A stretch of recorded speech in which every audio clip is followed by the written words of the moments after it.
ஒரு குழந்தை பிறந்துதான் ஒரு வீட்டுல. அந்த குழந்தைக்கு என்ன பேர் வைக்கிறதுங்கிறது ஒரு தகராறு. இந்த குழந்தைக்கு என்ன பேர் வைக்கிறதுங்கிறதுல தகராறு வந்துடுது. யாரு? கணவனுக்கும் மனைவிக்கும். அவன் என்ன சொல்றான், எங்க அப்பா பேரை தான் வைக்கணுங்கிறான் அவன். இந்த அம்மா என்ன சொல்லுது, இல்ல எங்க அப்பா பேரை தான் வைக்கணும் அப்படிங்குது. காலையில இருந்து சண்டை, தகராறு. எதிர்த்த வீட்டுக்காரன் பார்த்தான், இது என்ன காலையில இருந்து எதிர்த்த வீட்டுல தகராறு நடக்குது, என்னன்னு போய் கேட்டிருக்கான். என்னம்மா உங்களுக்கு உள்ள தகராறு, காலையில இருந்து பார்த்தேன் அப்படின்னா. ஒண்ணும் இல்லம்மா, குழந்தைக்கு பேர் வைக்கிறதுல எங்களுக்கு உள்ள ஒத்து போக முடியல. நான் எங்க அப்பா பேரை வைக்கணுங்கிறேன், அந்த அம்மா அவங்க அப்பா பேரை வைக்கணுங்குது. அதுதான் எங்களால குடும்பத்துல ஒரு நிம்மதி இல்லாம இருக்கிறோம், தகராறு பண்ணிட்டு இருக்கோம் அப்படின்னு. ஆனா இப்ப எதிர்த்த வீட்டுக்காரன் சொல்லியிருக்கான், எதிர்த்த வீட்டுக்காரன்னு நான் எதுக்கு இருக்கிறேன், நான் பஞ்சாயத்து பண்ணி வைக்கிறேன்.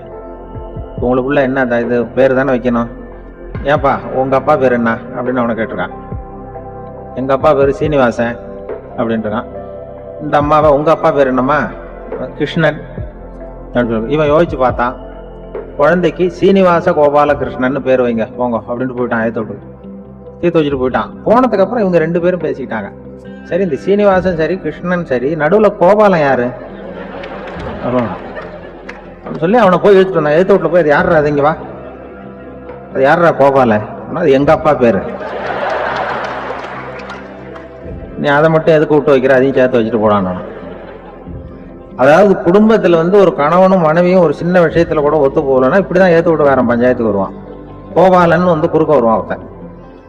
அப்படி அந்த அனுசரிப்புங்கிறது குடும்பத்துல ரொம்ப அவசியம். கணவனும் மனைவி அது ஒண்ணுக்கு மேல இந்த கல்யாணம் பண்ணிக்கிறாங்க, அது ரொம்ப அவஸ்தை. ஒருவனுக்கு ஒருத்திங்கிறது நம்ம இதெல்லாம் சொல்றது. ஒன்றுக்கு மேற்பட்ட திருமணங்கள் சங்கடத்துல தான் கொண்டு விடும். நிறைய சொல்லுவாங்க. உலகத்திலேயே ஒரு பெரிய இது என்ன தெரியுங்களா, இயற்கை நிர்ணயம் பண்ணுது. இப்போ நம்ம சில பேருக்கு எனக்கு பொம்பளை புள்ள வேண்டாம் ஆம்பளை புள்ள வேண்டாம்னு சொல்லி இந்த ஸ்கேன் பண்ணி என்னென்னவோ பண்ணிட்டு இருக்கிறாங்கல்ல. ஆனா இயற்கை அந்த 50-50 ரேஷியோவை அது மெயின்டைன் பண்ணிட்டு இருக்கு. இந்த உலகத்துல ஒரு அதிசயமான உண்மை என்னன்னா, 116 ஆம்பளை புள்ள பிறந்தா 100 பொம்பளை புள்ள பிறகுதான். உலக அளவுல 116 ஆம்பளை புள்ள பிறந்தா 100 பொம்பளை புள்ள பிறகுது. இது எதுக்கு 16 அதிகமா பிறகுதுன்னா, அந்த வாலிப வயசு அடையறதுக்குள்ள 16 செத்து போகுது. 16 அங்கங்க ஓடுறது, கொஞ்சம் முரட்டுத்தனமா போறதுனால செத்து போகுது. அந்த 50-50 இந்த ஒருத்தருக்கு ஒருத்தங்கிற ரேஷியோவை இயற்கை மெயின்டைன் பண்ணிட்டு இருக்கு. அது ஒரு பெரிய அதிசயம். அதை விட பெரிய அதிசயம் என்னன்னா, இந்த உலக யுத்தம் நடந்தது இல்ல, முதல் உலக யுத்தம், 2வது யுத்தம், அப்ப பாத்துருக்காங்க, கணக்கு எடுத்திருக்கிறாங்க. அந்த யுத்தம் முடிஞ்ச பிறகு 116 ஆம்பளை பிள்ளைக்கு பதிலாக 160 170 பிறக்க ஆரம்பிச்சுதான். 100 பெண் குழந்தைக்கு 170 180 ஆண் குழந்தை. இது எதுக்குன்னா, அந்த போர்ல செத்து போகுதுல ஆம்பளை பிள்ளைகள், அதை ஈடுகட்டுறதுக்காக அதிகமா பிறக்க ஆரம்பிச்சிருக்கு. அந்த அளவுக்கு இயற்கை ஒரு பெரிய ரேஷியோவை மெயின்டைன் பண்ணுது. அதாவது ஒருவனுக்கு ஒருத்திங்கிறத அது சொல்லிட்டு. புறாவெல்லாம் வளர்த்தீங்கன்னா, நான் கூட புறா வளர்த்துருக்கிறேன் ஊர்ல. புறா வளர்த்தீங்கன்னா ஒரு தடவைக்கு 2 முட்டை தான் விடும் ஒரு வீட்டுக்கு. அந்த 2 முட்டையும் குஞ்சு பறிச்சுன்னா அதுல ஒண்ணு ஆணா இருக்கும், ஒண்ணு பொண்ணா இருக்கும். அது எந்த முட்டை ஆண் எந்த முட்டை பெண்ணுங்கிறத இயற்கை நிர்ணயம் பண்ணுது. அதை நம்ம மாற்றவே முடியாது. ரெண்டையும் அந்த பெண்ணாவோ ரெண்டையும் ஆணாவோ மாற்ற முடியாது நம்ம. அதனால அந்த இயற்கையை புரிஞ்சுக்கிட்டு நாம நடந்துக்கணும். அதனால தான் ஒரு கணவன் ஒரு மனைவி, அதான் ஒருத்தருக்கு ஒருத்தங்கிறது. ஒண்ணுக்கு மேல சங்கடம் தான். ஒரு ஆளு ஹோட்டல்ல சாப்பிட போனான், சாப்பிட்டு முடிச்சான், எழுந்திரிச்சு முதலாளி கிட்ட பில்லை கொடுத்தான், காசை கொடுக்கல. முதலாளி பணம் கொடுன்னு கேட்டார். இவன் என்கிட்ட பணம் இல்லைன்னா. முதலாளி கொஞ்சம் கூட அலட்டிக்கல, உள்ளே இருந்து ஒரு ஆளை கூப்பிட்டார். இவனை கூப்பிட்டுட்டு போய் இட்லி மாவு ஆட்ட சொல்லுனார். இவனும் கவலைப்படாம உள்ள போயிட்டான். அப்போ அழைச்சிட்டு போற ஆளு கேட்கறான், ஏன் சார் சாப்பிட்றதுக்கு முன்னாடி காசு இல்லைங்கிறது உங்களுக்கு தெரியாதா அப்படின்னு கேட்கறான். தெரியும், காசு இல்லைங்கிறதும் தெரியும், காசு இல்லாம சாப்பிட்டா மாவாட்டணுங்கிறதும் தெரியும் அப்படின்னா அந்த ஆள். அப்படின்னா நீங்க உங்க வீட்லயே சாப்பிட்டு இருக்கலாமே அப்படின்னு கேட்கறான் அவன். அதுக்கு இவர் சொல்றாரு, அது எப்படி, அங்க சாப்பிட்டாலும் நான் இதே வேலையை தானே செய்ய வேண்டியிருக்கும் அப்படின்னாராம். எனக்கு அதிர்ஷ்டமே இல்லை சார் அப்படின்னாரு ஒருத்தர். ஏன் அப்படி சொல்றீங்கன்னு கேட்டோம். வியாபாரம் பண்ணலாம்னு ஒரு கடை வச்சேன், வேண்டிய போட்டவங்க கூட என் கடையில எதுவும் வாங்க மாட்டேங்கிறான், எல்லாரும் அடுத்த கடைக்கு தான் போறான் அப்படின்னு சொல்லி ரொம்ப அழுத்துக்கிட்டார். இதுக்கு போய் அதிர்ஷ்டம் இல்லைன்னு சொல்லாதீங்க, வாடிக்கையாளர்களை கவர்றது எப்படிங்கிறது உங்களுக்கு தெரியல, அதுதான் குறை அப்படின்னும். சார் உங்களுக்கு தெரிஞ்ச அந்த ரகசியத்தை எனக்கும் கொஞ்சம் சொல்லி கொடுங்களேன் அப்படின்னார். சரி உங்க காதை இப்படி கொடுங்க அப்படின்னு சொல்லி அது சம்பந்தமா பெரிய வல்லுநர்கள் சொல்லி இருக்கிற கருத்துக்களை அவர்கிட்ட சொல்ல ஆரம்பிச்சோம். அதாவது இந்த வாடிக்கையாளர்களை கவர்றதுக்கு வல்லுநர்கள் பல ஆலோசனைகளை ஏற்கனவே சொல்லி வச்சிருக்கிறாங்க. அது சம்பந்தமா அனுபவப்பட்டவங்க, அதை தெரிஞ்சு வச்சுக்கணும். அதாவது கடை வச்சிருக்கிறவங்க எல்லாரும் இதை கொஞ்சம் காதில் வாங்கி வச்சுக்கணும். எதை இப்போ சொல்ல போகிறத, எப்பவும் பணத்தை சம்பாதிக்கிறதுலேயே குறியாக இருக்கக்கூடாதான். அதை விட முக்கியமாக நீங்கள் சம்பாதிக்க வேண்டியது வாடிக்கையாளர்களுடைய மன நிறைவு. வர்றவங்க திருப்தியோடு போகணும், அது முக்கியம். அதில் கவனமாக இருக்கணும். கடைக்கு வர்ற ஒருத்தர் ஏதாவது ஒரு குறை சொல்கிறாருன்னு வச்சுங்க, அதை அலட்சியப்படுத்தக்கூடாது. ரொம்ப அக்கறையோடு அதை காது கொடுத்து கேட்கணும். அப்படியா சார், அதை நான் அவசியம் கவனிக்கிறேன் அப்படின்னு சொல்லணும்.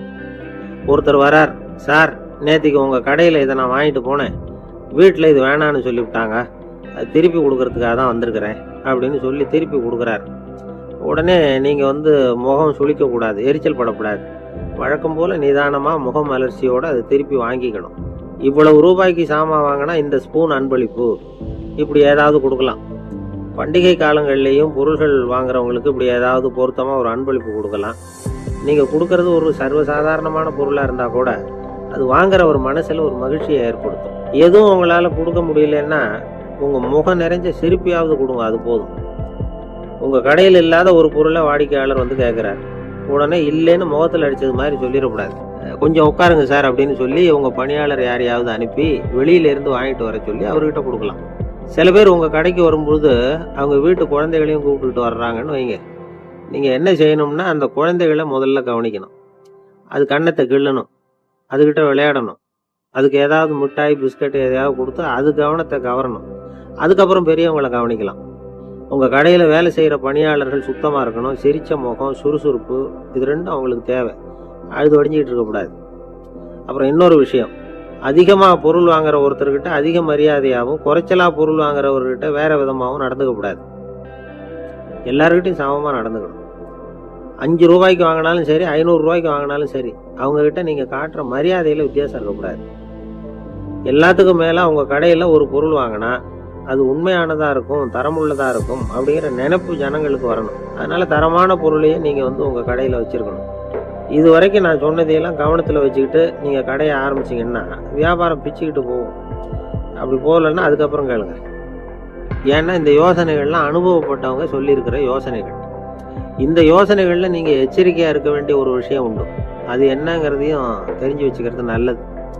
என்னுடைய நண்பர் ஒருத்தர் வந்தார். சார், உங்கள் யோசனையை கேட்டதுனால நான் ஒரு அறை வாங்கினது தான் மிச்சம்னார். என்ன ஆச்சுன்னு கேட்டேன். எங்கள் கடைக்கு ஒரு பெரிய அம்மா குழந்தைய தூக்கிட்டு வந்தாங்க சார். உங்கள் யோசனைப்படி அந்த குழந்தையோட கண்ணத்தை கிள்ளணும்னு முயற்சி பண்ணினேன். திடீர்னு அந்த நேரம் பார்த்து அந்த குழந்தை தலையை குனிஞ்சிக்கிட்டுது. என் கை குழந்தையோட கண்ணத்துக்கு பதிலாக அதை தூக்கிட்டு ஒரு நாள் காலை நேரம் ஒரு குரு விட்டு எழுந்திருக்கிறார். கண்ணத்தை தடவை உடனே சீடர்களை பார்த்து எல்லாரும் இப்படி வாங்கங்கிறார். எல்லாரும் வர்றாங்க வேகமா. என்னங்க வேணும் உங்களுக்கு அப்படிங்கிற மாதிரி எல்லாரும் குருவை பார்த்தாங்க பயபக்தியோட. குரு அந்த சீடர்களை பார்த்து, இதை பாருங்க, இப்போ நான் ஒரு சிக்கலான விவகாரத்தில் மாட்டிக்கிட்டு இருக்கிறேன், அதை நீங்கள் தீர்த்து வச்சா நல்லதுன்னார். சீடர்களுக்கு ஒன்றும் புரியல. என்ன இது இவர் இப்படி சொல்கிறாரு? நமக்குள்ள எல்லா விவகாரங்களையும் தீர்த்து வைக்கிறவர் நம்ம குருநாதர், அவருடைய விவகாரத்தை நாம் தீர்த்து வைக்கிறதா?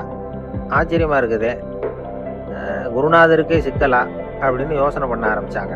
இருந்தாலும் ரொம்ப பணிவாக கேட்டாங்க. சுவாமி, உங்களுக்கே சிக்கலா? இந்த உலகத்து சிக்கல்களுக்கும் சிரமங்களுக்கும் அப்பாற்பட்டவர் அல்லவா தாங்கள்? அப்படிப்பட்ட உங்களுக்கு சிக்கல்னா அது எப்படி அப்படின்னாங்க. எனக்கு ஏற்பட்டிருக்கிற சிக்கல் அவ்வளவு பெருசு, ரொம்ப பெரிய விவகாரம் அது அப்படின்னார் குரு. கொஞ்சம் விவரமா சொல்லுங்க அப்படின்னாங்க இவங்க. இப்ப அந்த குரு விவரத்தை சொன்னார். அதாவது நேற்று ராத்திரி நான் ஒரு கனவு கண்டேன். அந்த கனவுல நான் ஒரு பட்டாம்பூச்சியா மாறிட்டேன். அப்படி மாறி ஒவ்வொரு மலரா பறந்து போய் உட்காந்து தேன் சாப்பிட்டேன் அப்படின்னார். சீடர்கள் இதை கேட்டதும் ரொம்ப திகைச்சு போயிட்டாங்க. என்ன இது, இது ஒரு பெரிய பிரச்சனையா? ஒரு சாதாரண கனவு கண்டதுக்காகவா இந்த காலை வேளையில நம்மளையெல்லாம் குருநாதர் இவ்வளவு அவசரமா கூப்பிட்டுருக்கார் அப்படின்னு நினைச்சாங்க. இருந்தாலும் கேட்டாங்க, இதுல என்ன சிக்கல் சுவாமி? கனவுங்கிறது எல்லாருக்கும் வரத்தானே செய்யும் அப்படின்னார் ஒரு சீடர். சீடர்களே, பிரச்சனை அது இல்லை. நான் இன்னைக்கு காலையில கண்ணு முழிச்சு பார்த்தப்போ நான் நானாக மறுபடியும் மாறிட்டேங்கிறத தெரிஞ்சுக்கிட்டேன். இதுல சிக்கல் என்னன்னா, இப்ப அந்த பட்டாம்பூச்சி தான் நானா ஆயிட்டதாக கனவு கண்டுகிட்டு இருக்கா அப்படிங்கிறது தான். ஒரு மனுஷன் பட்டாம்பூச்சி ஆகிறதாக கனவு காண முடியுங்கிறப்போ அந்த பட்டாம்பூச்சியும் மனுஷனா ஆகிறதாக கனவு காண முடியும் இல்லையா? இப்ப எனக்கு யதார்த்த நிலை தெரியணும், எது நிஜம்னு தெரியணும். நேத்து ராத்திரி நான் கண்டது கனவா, அல்லது இது பட்டாம்பூச்சி கண்டுகிட்டு இருக்கிற கனவா? இதுதான் குரு கேட்ட கேள்வி. இதை கேட்டதும் சீடர்கள் ரொம்ப குழம்பி போயிட்டாங்க. சுவாமி, இது வரைக்கும் நாங்கள் தூங்குறப்ப பார்க்கறது கனவுன்னும் மூழ்கிட்டு இருக்கிறப்ப பார்க்கறது நனவுன்னு நம்பிட்டு இருக்கிறோம். இப்போ எங்களை ரொம்ப குழப்பிட்டீங்க, இதுக்கு பதில் சொல்ல எங்களுக்கு சக்தி இல்லை அப்படின்னு சொல்லிவிட்டாங்களாம். அதுக்கப்புறம் அந்த குரு சொன்னாராம், நினைவு தான் முக்கியமான அம்சம். முடிவு கட்டம்னா பகலின் நினைவுகளை விட இரவின் கனவுகளே ரொம்ப உண்மை. ஒருத்தன் வந்து தூங்க போனா தூங்கிக்கிட்டே இருந்தா அவன் காணும் கனவு பொய்ங்கிறத அவன் உணர மாட்டான். ஒவ்வொரு கனவும் காணும் பொழுது அது ரொம்ப உண்மையா தான் தெரியுது. ஒரு கனவு கூட உண்மை இல்லைன்னு கனவுல தோன்றுவதே இல்லை அப்படின்னார் குரு. அகில வாழ்வு அத்தனையும் சொற்பனம் கண்டாய் அப்படிங்கிறார் தாயுமானவர். ஆகையினால நம்ம கனவுலேருந்து நாம என்னைக்கு முழிச்சுக்க போறோம் அப்படிங்கிறது தான் ஒரு முக்கியமான கேள்வி. ஒரு மனுஷனை பார்த்து என்கிட்ட வாலாட்டாதே அப்படின்னு சொன்னா அவன் நம்மகிட்ட ஏதோ வம்புக்கு வர்றான்னு அர்த்தம். ஒரு நாயை பார்த்து யாரும் என்கிட்ட வாலாட்டாதே அப்படின்னு சொல்றது இல்லை. ஏன்னா நாய் வாலாட்டுனா அது நம்மகிட்ட தன்னுடைய நன்றியை தெரிவிக்கிறதாக நினச்சிக்கிட்டு இருக்கிறோம். ஆனால் அது அப்படி இல்லை அப்படின்னு சொல்கிறாங்க அது சம்பந்தமான நிபுணர்கள். ஒரு நாய் தன்னுடைய வாலை இந்த பக்கமும் அந்த பக்கமுமா இப்படியும் அப்படியும் ஆட்டிக்கிட்டு இருந்தா அது பதட்டத்தில் கூட இருக்கலாம். நாய் நட்பாக இருந்தாலும் வாலாட்டும், ஆத்திரத்தில் இருந்தாலும் வாலாட்டும், கோபத்தில் இருந்தாலும் வாலாட்டும், குழப்பத்தில் இருந்தாலும் வாலாட்டும், மகிழ்ச்சியாக இருந்தால் கூட அது வாலாட்டும். அதை நாம் தப்பாக புரிஞ்சுக்கிட்டு அதுகிட்ட போய் மாட்டிக்கக்கூடாது. நாயை பற்றி எனக்கு நல்லா தெரியும் அப்படின்னு சொல்கிறவங்க கூட அதுகிட்ட கடி வாங்கிட்டு நிற்கிறது உண்டு. நிபுணர்கள் என்ன சொல்கிறாங்க தெரியுமா? எப்போவுமே நாய்கள் திடீர்னு கடிச்சு விடுறதில்ல, கடிக்கிறதுக்கு முன்னாடி சில அறிகுறிகளை காட்டும். அதை சரியாக புரிஞ்சுக்கிட்டோம்னா தப்பிச்சுக்கலாம். ஒரு வீட்டுக்கு போகிறீங்க, அங்கே புதுசாக ஒரு நாயை பார்க்குறீங்க, உடனே அதுகிட்ட போய் குனிஞ்சு சிரிச்சுக்கிட்டே அது தலையில் தட்டுறீங்க. இது ரொம்ப தப்பான். ஒரு நாய் இன்னொரு நாயை நேருக்கு நேர் பார்த்து பல்ல காட்டுனா அது தன்னுடைய தன்முனைப்பை காட்டுதுன்னு அர்த்தமா. உன்னை விட நான் பெரியவன் அப்படின்னு சொல்லுதுன்னு அர்த்தம். அதனால் நீங்கள் அது மாதிரி கிட்ட போய் சிரிக்கிறோம் அப்படின்னு நினச்சிக்கிட்டு பல்ல காட்டினா உங்களையும் எதிரியாக நினச்சிரும். இன்னொரு விஷயம் என்னென்னா, தலையில் தட்டுனா நாய்க்கு பிடிக்காது. அது தன்னை அடக்கிறதாகவும் அச்சுறுத்துறதாகவும் நினச்சிக்கிட்டு இருக்கும். சரி, அப்படின்னா புதுசாக ஒரு இடத்துல அல்லது வீட்டில் நாய்க்குட்டியை பார்த்தா என்ன பண்ணுறது? நீங்கள் சும்மா இருங்க, அதுவாக கிட்ட வரட்டும். அதுக்கப்புறம் அதுக்கிட்ட கனிவாக பேசுங்க. கன்னம், மார்பு, தோல் இங்கெல்லாம் தட்டலாம், தப்பு இல்லையா? தலையில் தான் தட்டப்படாதான். ஒரு நாய் உங்களை நோக்கி ஓடி வருது, நீங்களும் ஓடுனா அது துரத்த ஆரம்பிச்சிடும். அசையாமல் சில மாதிரி நின்றுடுங்க, அது கிட்ட வராது. அதுக்கு ஆர்வம் இல்லாமல் போயிடும். ஒரு தெருவில் சின்ன பிள்ளைங்க நிறைய பேர் விளையாடிக்கிட்டு இருக்கிறாங்க. அப்போ சில நாய்கள் அங்கே ஓடி வருது. எல்லாரும் ஓடினாங்க. அப்படி ஓடுறப்போ ஒரு பையன் கால் தடிக்கு கீழே விழுந்துட்டான். என்னாச்சு தெரியுமா? துரத்திட்டு வந்த நாய்கள்லாம் கீழே விழுந்தவன ஒன்றும் செய்யலை, அவன்கிட்டே போகல. ஓடிக்கிட்டு இருந்தாங்கல்ல பசங்க, அவங்கள துரத்திக்கிட்டு அவங்க பின்னாடி ஓடிச்சான். அதுதான் நாய்களுடைய சுபாவம். ஒரு நாய் நம்மளை நேருக்கு நேர் முறைச்சி பார்க்குதுன்னு வச்சுங்க, நாமளும் அதை முறைச்சி பார்க்கக்கூடாது. நாம் வேற பக்கம் எங்கேயாவது பார்க்க ஆரம்பிச்சிடணும். ஒரு நாய் கோபமாக இருந்ததுன்னா அதோட வால் உறுதியாக நேராக நிற்கும். ஒரு நாய் பணிந்து போனால் அல்லது பயந்து போனால் அது தன்னோட வாலை காலுக்கு நடுவில் வச்சுக்கும். ஒரு நாய் நம்மளை பார்த்து பயந்து நிற்குதுன்னு வச்சுங்க, அதனால் நமக்கு ஆபத்து இல்லைன்னு நினச்சிடக்கூடாது. உங்களை பார்த்துட்டு ஒரு நாய் ஒடுங்குச்சுன்னா நீங்கள் விலகி போயிடணும் அப்படின்னு அது நினைக்குது. நிறைய பேர் பயந்து போன நாயால் கடிபடுறாங்க. இவன் நம்மளை விட பெரிய ஆள், மாட்டிக்கிட்டோம், வேற வழி இல்லை அப்படிங்கிற நினப்பில் தான் நாய் கடிக்க ஆரம்பிக்குதான். இதே மாதிரி சங்கிலியால் கட்டி போடப்பட்டிருக்கிற நாயும் ஆபத்தானது தான். தொடர்ந்து கட்டி போட்டிருந்தா காலப்போக்கில் அது ஒரு மாதிரி ஆகிடும். நாய் குழந்தைகளை கடிக்காது அப்படின்னு சில பேர் சொல்லுவாங்க. அதுவும் ஒரு தவறான நம்பிக்கை. அதனால் சின்ன குழந்தைகளை தனியாக நாயோட விளையாட விடக்கூடாது. ஆகக்கூடி நாயை பற்றி நிறைய விஷயம் புரிஞ்சுக்க வேண்டியிருக்குது. ஒருத்தர் தன்னுடைய நண்பர் வீட்டுக்கு போயிருந்தார். அவசியம் எங்கள் வீட்டில் சாப்பிட்டுட்டு தான் போகணும் அப்படின்னு ரொம்ப அன்பாக சொல்லிவிட்டார். அதை மீற முடியல இவரால். சரின்னு உட்காந்துட்டார். சாப்பாடு போட்டாங்க, சாப்பிட ஆரம்பித்தார். அவங்க வீட்டில் கட்டி போட்டிருந்த நாய்க்குட்டி இவர் சாப்பிட்றத முறைச்சி பார்த்துது. ஏன் இப்படி என்ன அது முறைச்சி பார்க்குது உங்கள் வீட்டு நாய்க்குட்டி அப்படின்னு இவர் கேட்டார். அப்போ அவங்க சொன்னாங்களாம், அதுக்கிட்ட ஒரு கெட்ட பழக்கம்ங்க.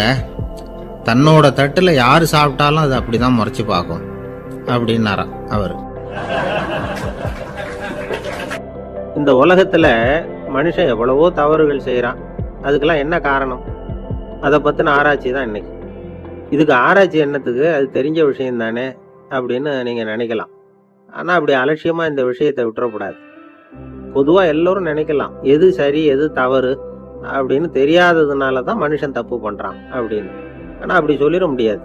மனுஷன் தெரிஞ்சே தான் தவறுகள் பண்றான். இப்போ உதாரணத்துக்கு ஒரு சாலையில இடது பக்கம் போக வேண்டிய ஒருத்தர் நடுக்கோட்டை தாண்டி வலது பக்கமா வண்டியை ஓட்டிட்டு போறாருன்னு வச்சுங்க. என்னப்பா இது தப்பு இல்லையா அப்படின்னு அவர்கிட்ட கேட்டா, அதெல்லாம் எனக்கு தெரியும், நீ உன் வேலையை பார்த்துட்டு போ அப்படிம்பார். வலது பக்கமா போறது தப்புன்னு தெரிஞ்சே தான் அவர் அப்படி செய்யறாரு, அப்படி போறார். பெரிய உத்தியோகத்துல இருக்கிறவங்க கூட லஞ்சம் வாங்குறாங்க. அவங்களுக்கெல்லாம் லஞ்சம் வாங்குறது தப்புன்னு தெரியலன்னு அர்த்தம். திருடுறது தப்புன்னு தெரியாமலாம் மனுஷன் திருடுறான். நல்லாவே தெரியும். நீங்க வேணும்னா கேட்டு பாருங்க. வேற வழி இல்லை, அதனால தான் திருடுறேன்பா. திருடுறது ஒரு புண்ணியமான காரியம்னு திருடனே கூட சொல்ல மாட்டான். திருடுறது தவறுங்கிறது திருடனுக்கு தெரியும் அப்படிங்கிறத விளக்கறதுக்காக ஒரு பெரியவர் ஒரு கதை சொன்னார். அதாவது 2 திருடர்கள் 2 பேரும் சேர்ந்து ஒரு வீட்டுக்கு போய் ஒரு 10,000 ரூபாயை திருடிட்டு வந்துடுறாங்க. ஒரு காட்டு வழியா வந்துட்டு இருக்கிறாங்க. இன்னும் விடியல. 2 பேருக்கும் தூக்கம் கண்ணை சுத்துது. சரி, இப்படியே ஒரு மரத்தடியில படுத்து தூங்குவோம், காலையில விடிஞ்சதும் இந்த பணத்தை 2 பேரும் பங்கு போட்டுக்குவோம் அப்படின்னு முடிவு பண்றாங்க. அதே மாதிரி படுத்து தூங்குறாங்க. நடு ராத்திரியில ஒரு திருடன் முழிச்சுக்கிறான். விடிகிற வரைக்கும் காத்துக்கிட்டு இருந்தா 5,000 ரூபா தான் கிடைக்கும், இப்பவே கம்பி நீட்டினா 10,000 ரூபா கிடைக்கும் அப்படின்னு யோசிச்சு பார்த்துட்டு ஒரு முடிவுக்கு வந்தான். மெதுவா அந்த 10,000த்தையும் சுருட்டிக்கிட்டு அடுத்தவனுக்கு தெரியாம ஓடி போயிட்டான். விடியுது. அடுத்தவன் எழுந்திரிச்சு பாக்குறான். பணத்தையும் காணல, பாகஸ்தனையும் காணல. இந்த திருடன் அந்த திருடனை திட்டுறான். திருட்டு பய, அயோக்கிய பய, இப்படி அநியாயமா கிளப்பிட்டு போட்டானே அப்படிங்கிறான். இதுல இருந்து என்ன தெரியுது? தெரியாம எடுத்துக்கிட்டு போறது திருட்டு, அயோக்கியத்தனம், அநியாயம் அப்படிங்கிறது இவனுக்கு தெரிஞ்சிருக்குது. அதனாலதான் அடுத்தவனை பார்த்து இப்படி திட்டுறான். அதனால தெரியாததுனால மனுஷன் தவறு பண்றான்னு சொல்றது சரியில்லை. அப்படின்னா மனுஷன் பண்ற தவறுகளுக்கு உண்மையான காரணம் தான் என்ன? இதே சந்தேகம் அர்ஜுனனுக்கும் வந்துதான். அதனாலதான் அவன் பகவானை பார்த்து கேட்கறான். மனுஷன் தன் விருப்பத்துக்கு விரோதமா ஏதோ ஒரு சக்தியினால பலாத்காரமா இழுக்கப்பட்டது மாதிரி பாவம் பண்றானே, அந்த சக்தி என்ன அப்படின்னு கேட்கறான். இதுக்கு பகவான் பதில் சொல்றார். காமமும் குரோதமும் தான் அந்த சக்திகள். அதாவது ஆசையும் சினமும், இது 2ம் உன்னுடைய எதிரிகள் அப்படிங்கிறத புரிஞ்சுக்கோ அப்படிங்கிறார். இன்னமும் நுணுக்கமா பார்த்தா காமத்தினுடைய மறு உருவங்கள் தான் குரோதமும் லோபமும். ஆசை நிறைவேறலைன்னா குரோதம், அதாவது கோபம். ஆசை நிறைவேறிட்டதுன்னா லோபம், அதாவது பேராசை. பாவத்தை கண்ட்ரோல் பண்ணணும்னா அதுக்கு மெயின் சுவிட்ச் எது அப்படிங்கிறது இப்பதான் தெரியுது. அதுக்கு மனுஷன் தெரிஞ்சே தான் தவறு பண்றான் அப்படின்னு பேசிக்கிட்டோமே. அதுக்கு ஒரு உதாரணம். ஒருத்தர் வந்தார், காலில் கட்டோட வந்தார். என்னங்க காலில் கட்டுன்னு? சார், நேற்று ராத்திரி தூக்கத்தில் எங்கள் வீட்டு கூரையில் ஏணியை சாத்தி வச்சு இறங்கினப்போ வழுக்கி விழுந்து காலை உடச்சிக்கிட்டேன்னார். உங்கள் வீட்டில் தான் ஏணியே கிடையாது சார் அப்படின்னு. உண்மைதான் சார், நான் கீழே விழுந்து முழிச்சுக்கிட்டதுக்கு அப்புறம் தானே ஏணி இல்லைங்கிறது எனக்கு ஞாபகம் வந்தது அப்படின்னார்.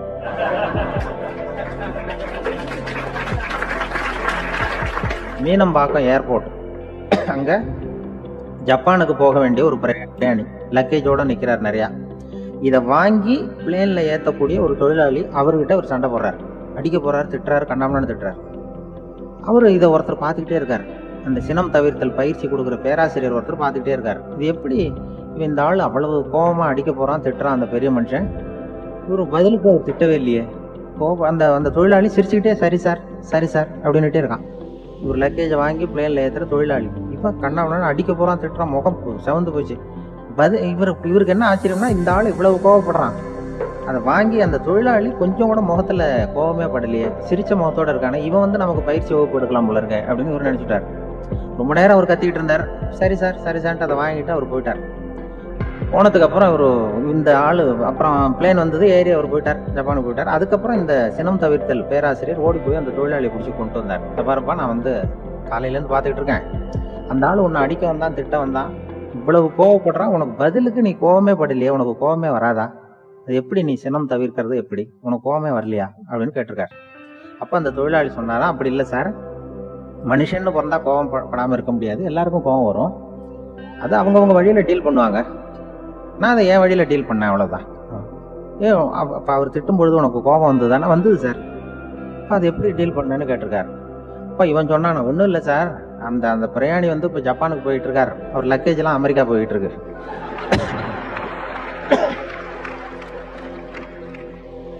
இதுக்கு நாம எதுக்கு சார் அனாவசியமா அவன்கிட்ட போய் சண்டை போட்டுக்கிட்டேன்? மாற்றி ஏற்றி விட்டா அவன் போய் பார்த்துக்கிறான் எங்கேயாவது. அதுதான் நான் சினம் தவிர்க்கிற வழி அப்படின்னு சொன்னாரான். உடனே இதை தான் எனக்கு தெரிஞ்சது கோபம் வராமல் இருக்கிறதுன்னு அங்கே பேசினேன் அந்த கூட்டத்தில். அதுக்கப்புறம் இன்ன வரைக்கும் அவங்க கூப்பிடுறதே இல்லை என்ன. ஒரு இறைநேச செல்வர் ஒருத்தர் இருந்தார். ஒரு அம்மா வந்து எனக்கு அப்பா தண்ணி கொடுப்பா அப்படின்ட்டு படுக்கையில் இருந்த அம்மா. இவர் ஏதோ படிச்சுக்கிட்டு இருந்தவர், ஒரு சின்ன இளைஞர். உடனே ஓடி போய் ஒரு குவளையில் தண்ணி எடுத்துகிட்டு போய் அம்மாவுக்கு முன்னாடி நிற்கிறார். முன்னா அந்த அம்மா அதுக்குள்ளே தூங்கி போச்சு. இவர் அந்த தண்ணியை வச்சுக்கிட்டு அவர் பாட்டு நிற்கிறார். விடிஞ்சு போச்சு. விடிகிற சமயத்தில் அந்த அம்மா முடிச்சு பார்க்குது, பையன் தண்ணியோட கையில் வச்சுட்டு நிற்கிறார். ஏம்மா என்னப்பா நீ ராத்திரி பூரா தண்ணியோட நின்றுட்டு இருக்கிறியா எனக்கா அப்படின்னு. அப்பா அவர் சொன்னாராம், ஆமாம்மா ராத்திரி தண்ணி தாகமாக இருக்குன்னு கேட்டீங்க, உடனே தண்ணி கொண்டு வந்துட்டேன். ஓடி வந்து பார்க்கும்பொழுது நீங்கள் தூங்கிக்கிட்டு இருந்தீங்க. தூங்கிட்டு இருக்கும்பொழுது உங்களை எழுப்ப வேண்டாம், தூக்கத்தை கெடுக்க வேண்டாம்னு நான் நினச்சேன், அதனால் எழுப்பலை. தூக்கம் முழிக்கிற சமயத்தில் உடனே தாகமாக இருக்கும், தண்ணி குடிக்கணும்னு ஆசைப்படுவீங்க, அதனால தண்ணியை பக்கத்துலேயே வச்சுட்டு நிற்கிறேன் அப்படின்னு அந்த இளைஞர் சொன்னாராம். அப்படியே கட்டி பிடிச்சிட்டு நீ பிற்காலத்தில் பெரிய அறிஞராக வருவேன்னு சொல்லி அந்த அம்மா வரணும்னு சொல்லி இறைவனை வேண்டாங்களாம். அவர் தான் இஸ்லாமிய மார்க்கத்தில், தீன் மார்க்கத்தில் பெரிய ஆளானது. அதாவது ஷர்புதீன் யாஹ்யான்னு ஒருத்தர், ஒரு பெரிய இஸ்லாமிய பேரறிஞராக வந்தார். இப்படி அம்மா பேரில் பாசமாக உள்ளவங்களாம் இருந்தாங்க நிறைய. அப்படி அந்த குடும்பத்தில் வந்து அந்த பாசம் நேசம் எவ்வளவு இருக்கோ அவ்வளவுக்கு அவர்கள் உயர்வார்கள்ங்கிறது தான் நம்முடைய பெரிய இதெல்லாம் பெரியவங்கள்லாம் சொல்லியிருக்கிறது அதுதான். அதனால தான் அந்த கணவனுடைய பங்கு என்ன, மனைவியினுடைய பங்கு என்ன, பிள்ளைகளுடைய பங்கு என்னங்கிறத பற்றி ரொம்ப விவரமாக சொல்கிறதுக்காக தான் அதை பற்றி நாம் சிந்திக்க வேண்டிய நேரம் இதுங்கிறதுனால தான். கணவனுக்கு வந்து இது வந்துடக்கூடாது, அதாவது கோபம் வரக்கூடாது, நிதானம் வேணும் அப்படின்லாம் சொல்லுவாங்க. நிதானம், கணவன் வந்து கோபப்படக்கூடாதுமா. அதுக்கு நாங்கள் மனுஷனுக்கு சினம் தவிர்த்தல்னு பயிற்சியெல்லாம் கொடுக்குறாங்க. இப்போ அம்மாவுக்கு வந்து எப்போதுமே பிள்ளைங்கள் வந்து அம்மா பக்கம்தான் இருக்கும். அம்மா பிள்ளைங்க தான் அதிகம். இதில் ஒரு பெரிய நீதிபதி இருந்தார் சென்னையில், உண்மையாக நடந்தது. சென்னையில் ரொம்ப காலத்துக்கு முன்னாடி காந்தி இருந்த காலத்தில் சென்னையில் ஒரு நீதிபதி, அவர் ஒரு நாள் கோர்ட்லாம் விட்டு ரொம்ப கஷ்டப்பட்டு ராத்திரி சும்மா போய் உடனே வீட்டுக்கு வரல. கோர்ட்டினுடைய நடவடிக்கை முடிஞ்சு வீட்டுக்கு வராமல் போய் எங்கெங்கேயோ போய் சுற்றிவிட்டு அந்த நண்பர்களோடு அப்படி உல்லாசமாக அப்படி கொண்டாடிவிட்டு நடுராத்திரிக்கு வந்திருக்கிறாரு வீட்டுக்கு 1 மணிக்கு. அப்போ அந்த வயசான அம்மா வாசல்லையே காத்துக்கிட்டு இருக்கு. உள்ளே போச்சு நீதிபதி, இன்னும் வந்து சேரலேன்னு வாசல்லே நின்றுட்டு இருந்துதான். அப்போ அது வந்த உடனே பலார்னு அரைஞ்சு விட்டாங்களாம் அந்த அம்மா. ஏன்டா அவ்வளோ தூரம் எங்கே போனேன், என்னதான் நீதிபதியாக இருந்தாலும் அவங்களுக்கு உள்ள தானே, பலார்னு அரைஞ்சு விட்டாங்க. உடனே அவர் கலங்கி போய் அழுதாராம். மறுநாள் கேட்டிருக்காங்க அந்த பக்கத்தில் இருந்தவங்க, ஏன் நீ வந்து பெரிய நீதிபதி, பெரிய பதவியில் இருக்க, அதனால் உன்னை அவங்க அம்மா அடிச்சிட்டாங்கன்னு அழுதியா அப்படின்னு கேட்டாங்களாம். அப்போ அவர் சொன்னாராம் நீதிபதி, இல்லை நான் வந்து இது மாதிரி எங்கள் அம்மா கிட்ட அடிக்கடி அடி வாங்குவேன், எப்போதும் அவங்க அடிக்கிற அடி பலமாக விழும், இப்போ அவங்க அடித்தது எனக்கு வலிக்கவே இல்லை, அந்த அளவுக்கு அவங்களுக்கு வயசாகிட்டுதே, பலம் குறைஞ்சுட்டுதேன்னு நினச்சி அழுதேன் அப்படின்னு. அதுதான் புள்ள அம்மா பேரில் உள்ள. இப்போ ராமர் லட்சுமணர் கதை சொல்லுவாங்க. அதாவது ராமரும் பரதனும் பந்து விளையாடிக்கிட்டு இருந்தாங்களாம் சின்ன வயசில் பந்து விளையாடிட்டு இருந்தாங்களாம்.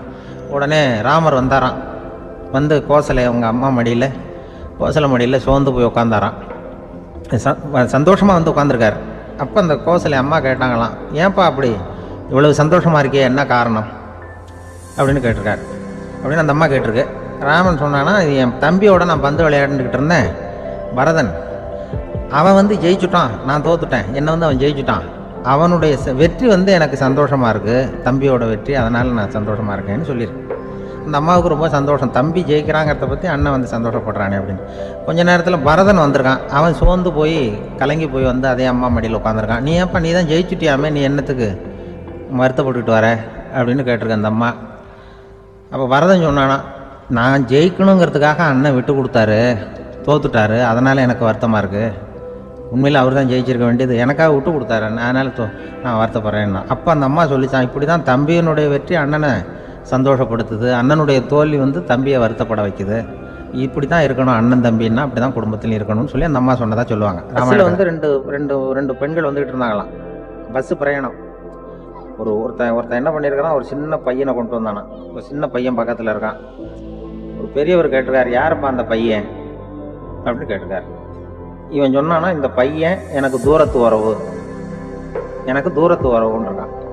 சரி, தூரத்து உறவுன்னா எப்படி அப்படின்னு கேட்டிருக்கான். இந்த பையன் எங்க அப்பாவுக்கு 8வது புள்ள அப்படின்னானா. கூட பிறந்தவனே அவ்வளவு தூரமா போயிட்டான், 8வதா பிறந்த. அப்படி இருக்கு குடும்ப உறவுகள்ங்கிறது. மனுஷனுக்கு வந்து வேல்யூ விஞ்ஞானம் எப்படி போட்டிருக்குன்னா, ஒரு மனித உடம்புல இருக்கிற கால்சியத்தை மட்டும் தனியாக எடுத்தால் ஒரு சின்ன ரூமுக்கு வெள்ளை அடிக்கலாமா. ஒரு மனுஷ உடம்புல இருக்கிற பாஸ்பரஸை மட்டும் தனியாக எடுத்தால் ஒரு 40 நெருப்புச்சி தயார் பண்ணலாம். ஒரு மனுஷ உடம்புல இருக்கிற இந்த கொழுப்பு சத்தை மட்டும் தனியாக எடுத்தால் ஒரு 7 சோப்பு கட்டி தயார் பண்ணலாம். அது மாதிரி ஒரு மனுஷ உடம்புல இருக்கிற இரும்பு சத்தை மட்டும் தனியாக எடுத்தால் ஒரு 2 அங்கல் ஆணி 2 செய்யலாம். இவ்வளவுக்கும் விலை போட்டால் 42 ரூபா 50 காசு. இதுதான் மனுஷனுக்கு விஞ்ஞானம் போட்டிருக்கிற விலை. அது எப்போ அது ஒசரும்னா, அவன் மனுஷனாக இருக்கிற வரைக்கும் இருக்கிறப்ப. அதுவும் செத்து போனால் அதுவும் கிடையாது, செத்து போனால் அதுவும் குறைஞ்சிரும். மிருகங்களுக்கெல்லாம் அப்படி இல்லை, செத்ததுக்கு அப்புறம் விலை கூடும். அங்கெல்லாம் எல்லா ஊர்லேயும் பார்த்தீங்கன்னா உயிர் கோழி 50 ரூபா, உரிச்ச கோழி 60 ரூபான்னு போட்டிருக்கோம். செத்ததுக்கு அப்புறம் 10 ரூபா அதிகம். மனுஷனை வந்து நீ உயிர் மனுஷன் 42 ரூபா 50 காசு, செத்ததுக்கு அப்புறம் 52 ரூபான்னா நீயே வச்சுக்கிடாது, எனக்கு இது கண்டு போட்டு.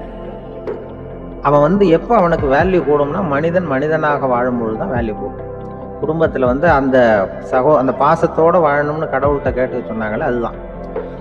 இந்த சமூகங்கிறதும் ஒரு பெரிய குடும்பம் தான். அதனால தான் இந்த நாட்டுக்குள்ள பெருமையே எல்லாரும் ஒற்றுமையாக இருந்தால் எதையும் சாதிக்கலாம்ங்கிறது தான் இந்த நாட்டுக்குள்ள பெருமை அப்படி நிரூபிச்சோம். அதனால சமூகம்ங்கிறதும் ஒரு குடும்பம் மாதிரி இருக்கிறது தான் பெருசு. நபிகள் நாயகத்தினுடைய பேரர்கள் பாத்திமாவனுடைய பிள்ளைகள் 2 பேர், ஹசன் ஹுசைன் 2 பேர் நபிகள் நாயகத்தினுடைய பேரன்மார்கள். அன்னை பாத்திமாவனுடைய குழந்தைகள். ஹசனும் ஹுசைனும் பேசிக்கிறதே இல்லையா கொஞ்ச நாள். இந்த அம்மாவுக்கு அதை பார்க்குறாங்க, ஏதோ அண்ணன் தம்பிக்குள்ளே ஏதோ தகராறு போல் இருக்கு, ஏன் பேசிக்க மாட்டேங்கிறாங்க அப்படின்னு சொல்லி அந்த பிள்ளைகளை கூப்பிட்டு வச்சு அந்த அம்மா புத்தி சொல்லிச்சான். இந்த பாருப்பா, நீ வந்து அண்ணன் தம்பிக்குள்ளே இது மாதிரி இருக்கக்கூடாது. உங்கள் பாட்டனார் ஒரு புத்திமதி சொல்லியிருக்காரு, உனக்கு தெரியுமா? ஒரு முஸ்லீம் இன்னொரு முஸ்லீமோடு 3 நாட்களுக்கு மேல் பேசாமல் இருந்தால் அது அவனை கொலை செய்வதற்கு ஒப்பாகும் அப்படின்னு நபிகள் நாயகம் சொல்லியிருக்கார், தெரியுமா உனக்குன்னு அந்த அம்மா சொல்லிச்சான். அப்போ அந்த தம்பிக்காரர் சொன்னாராம், ஹுசைன் சொல்லியிருக்கார், அதுவும் எனக்கு தெரியும். அதே தாத்தா பாட்டனார் என்ன சொல்லியிருக்காருன்னா, அந்த 2 பேரில் யார் முதல்ல சலாம் சொல்கிறாங்களோ, யார் முதல்ல முன்னாடி பேசுகிறாங்களோ அவங்களுக்கு சொர்க்கம் கிடைக்கும், இறைவனுடைய ஆசி கிடைக்கும்னு சொல்லியிருக்கிறார். அந்த ஆசி அண்ணனுக்கு கிடைக்கட்டுமேங்கிறதுக்காக நான் பேசாமல் இருக்கிறேன் அப்படின்னா. அந்த ராமனும் பரதனும் எப்படி இருந்தாங்களோ அப்படிதான் ஹசனும் ஹுசைனும் இருந்திருக்கிறார்கள். அந்த பாசம் தான் குடும்பத்தில் வேணும். குடும்பத்தில் அண்ணன் தம்பி எப்படி நடந்துக்கணும், அம்மா பிள்ளை எப்படி நடக்கணும். ஒரு ஊரில் ஒரு சிவன் கோயில் இருந்துதான். சிவன் கோயிலில் அந்த புறாவெல்லாம் வளர்ந்துக்கிட்டு இருந்திருக்கு. இந்த மாடத்தில், சிவன் கோயில் மாடத்தில் புறாவெல்லாம் கூடியிருந்திருக்கு. உடனே அதுக்கு கும்பாபிஷேகம் பண்ணுறதுக்காக ஊரில் திட்டம் போட்டாங்க. சிவன் கோயிலுக்கு வெள்ளடிக்க ஆரம்பித்தாங்க. வர்ணம் பூச ஆரம்பிச்சதும் அதுக்கு சாரம் கட்டுவாங்கல்ல, இந்த குச்சியெல்லாம் வச்சு சாரம் கட்டுவாங்க. உடனே இந்த புறாவெல்லாம் என்ன பண்ணிச்சான், இனிமேல் நம்ம இங்கே வெள்ளை அடிக்கிறாங்க, கும்பாபிஷேகம் வருது, நம்ம இங்கே குடியிருக்க முடியாது, எதிர்த்தாப்புல எங்கே போகலான்னு பார்த்துருக்கு. இந்த உயரம் கோபுரத்தில் இருந்த புறாவெல்லாம் எதிர்த்தாப்புல ஒரு மாதா கோயில் இருந்திருக்கு, சர்ச்சு. அங்கே சில மாடங்களில் புறாவெல்லாம் இருக்குது, சில மாடம் இருக்குது. உடனே நம்மளாம் அங்கே போடும் கொஞ்சம் காலத்துக்குன்னு எல்லாம் புறப்பட்டு இந்த மாதா கோயிலுக்கு போயிடுது. அங்கே போனால் அங்கே இருக்கிற புறாவோடு சேர்ந்து இதுவும் குடியிருந்துட்டு இருக்கு. கொஞ்ச நாள் என்னாச்சு, அங்கே கிறிஸ்மஸ் வந்துட்டுது. கிறிஸ்மஸ் வந்ததும் சரி இங்கேயும் வெள்ளடிக்க ஆரம்பிக்கிறாங்க.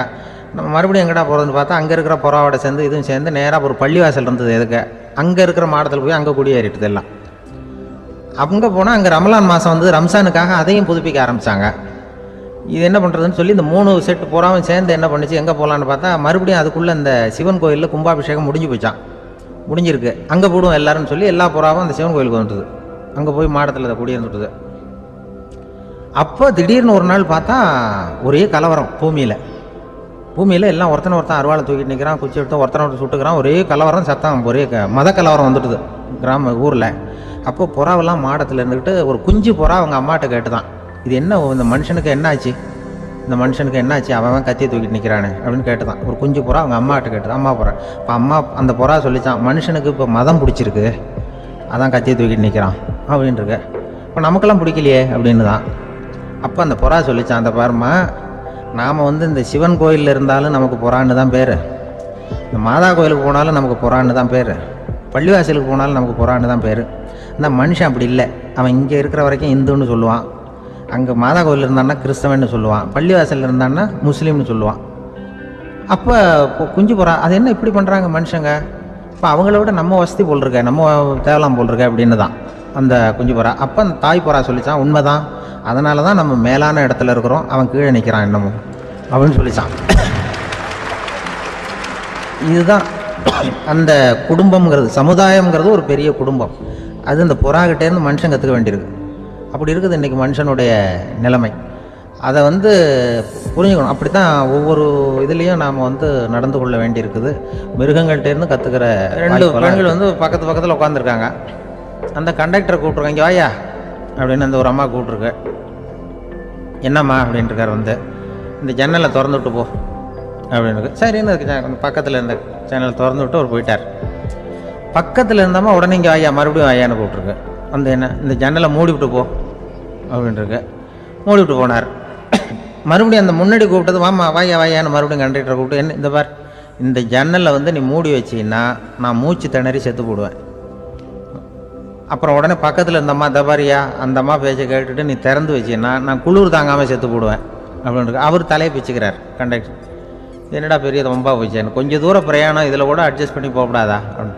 அப்போ அந்த பஸ்ஸில் பின்னாடி ஒருத்தன் கடைசி சீட்டில் வெயில் தாங்காமல் சட்டையெல்லாம் கட்டி போட்டுட்டு ஒரு கிராமத்து ஆள் பீடி குடிச்சிட்டு வரான். அவர் கூப்பிட்ருக்கான் அந்த ஆள், அந்த கண்டக்டர், இங்கே வாயா அங்கே என்ன தகராறு அப்படின்னு. அந்த எதிர்த்து வீட்டுக்காரன் வந்தானே முன்னாடி பஞ்சாயத்துக்கு, அது மாதிரி கண்டக்டர் இங்கே வாயா, அவன் ஏன் நீ என்ன சொல்ல போகிற அப்படின்ட்டு வந்திருக்கான். நீ சட்டையெல்லாம் கட்டி போட்டு பீடி குடிக்கிறான், பீடி புகையை ஊதி விட்டு அங்கே என்ன தகராறு அப்படின்னு கேட்டிருக்கான். ஒன்றும் இல்லையா, அந்த அம்மா ஜன்னலை திறந்தா செத்து போவேங்கிறது, இந்த அம்மா ஜன்னலை மூடுனா செத்து போவேங்கிறது, நான் என்னையா பண்ணுறது ஒரு ஆள், இதுக்கு ஏன் கவலைப்படுறேன், நான் சொல்கிறத கேள்வி, நான் தீர்த்து வைக்கிறேன் பிரச்சனையை அப்படின்னு சொல்லிவிட்டு பீடியை எடுத்துவிட்டு புகையை ஊதிவிட்டு சொன்னானா, கொஞ்ச நேரம் அந்த ஜன்னலை மூடி வை, அந்த அம்மா செத்து போவோம், அப்புறம் திறந்து வை, இந்த அம்மா செத்து போவோம், நாம் நிம்மதியாக போகலாம் அப்படின்னு சொல்லிட்டு பீடி குடிக்க ஆரம்பிச்சிட்டான். அவருக்கு கோவம் வந்துட்டுது கண்டக்டருக்கு. உனக்கு என்னையா நீ பாட்டுக்கு சொல்லிட்டு போடுவ, அந்த 2 அம்மாவும் செத்து போச்சுன்னா அவங்க வீட்டுக்காரனுக்கெல்லாம் யார் பதில் சொல்கிறது அப்படின்னா, கவலையே படாத, 2 பேருக்கும் நான் தான் வீட்டுக்காரன், அதனால தான் அந்த யோசனையை சொன்னேன் அவங்ககிட்ட. அப்புறம் இதுதான் அந்த ஒன்றுக்கு மேலே போச்சுன்னா அது இயற்கைக்கு விரோதம், இப்படிலாம் ஆகும். அதனால தான் அவன் அவ்வளவு ஒன்றுமே வேண்டான்ட்டு கடைசி பெஞ்சு இதில் போய் சீட்டில் உட்காந்துக்கிட்டான். அப்படி அது இயற்கையை புரிஞ்சுக்கிட்டு வாழணுங்கிறது முக்கியம். குடும்பத்தில் கணவனுடைய பங்கு என்ன, மனைவியினுடைய பங்கு, குழந்தை குட்டிகள்லாம் சொல்லுவாங்க. அப்படி இருக்கணும். கணவன்கிறவனுக்கு நிறைய சகிப்புத்தன்மை தேவைப்படுது.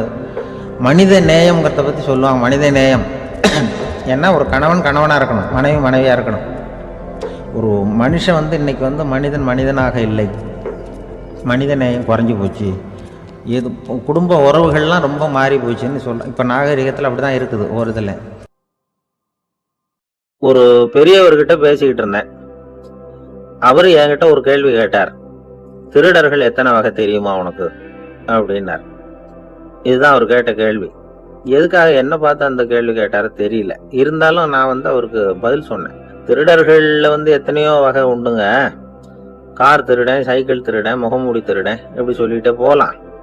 இருந்தாலும் என்னுடைய சிற்றறிவுக்கு எட்டுன வரையில திருடர்களை 2 வகையா பிரிக்கலாம் அப்படின்னு நினைக்கிறேன்.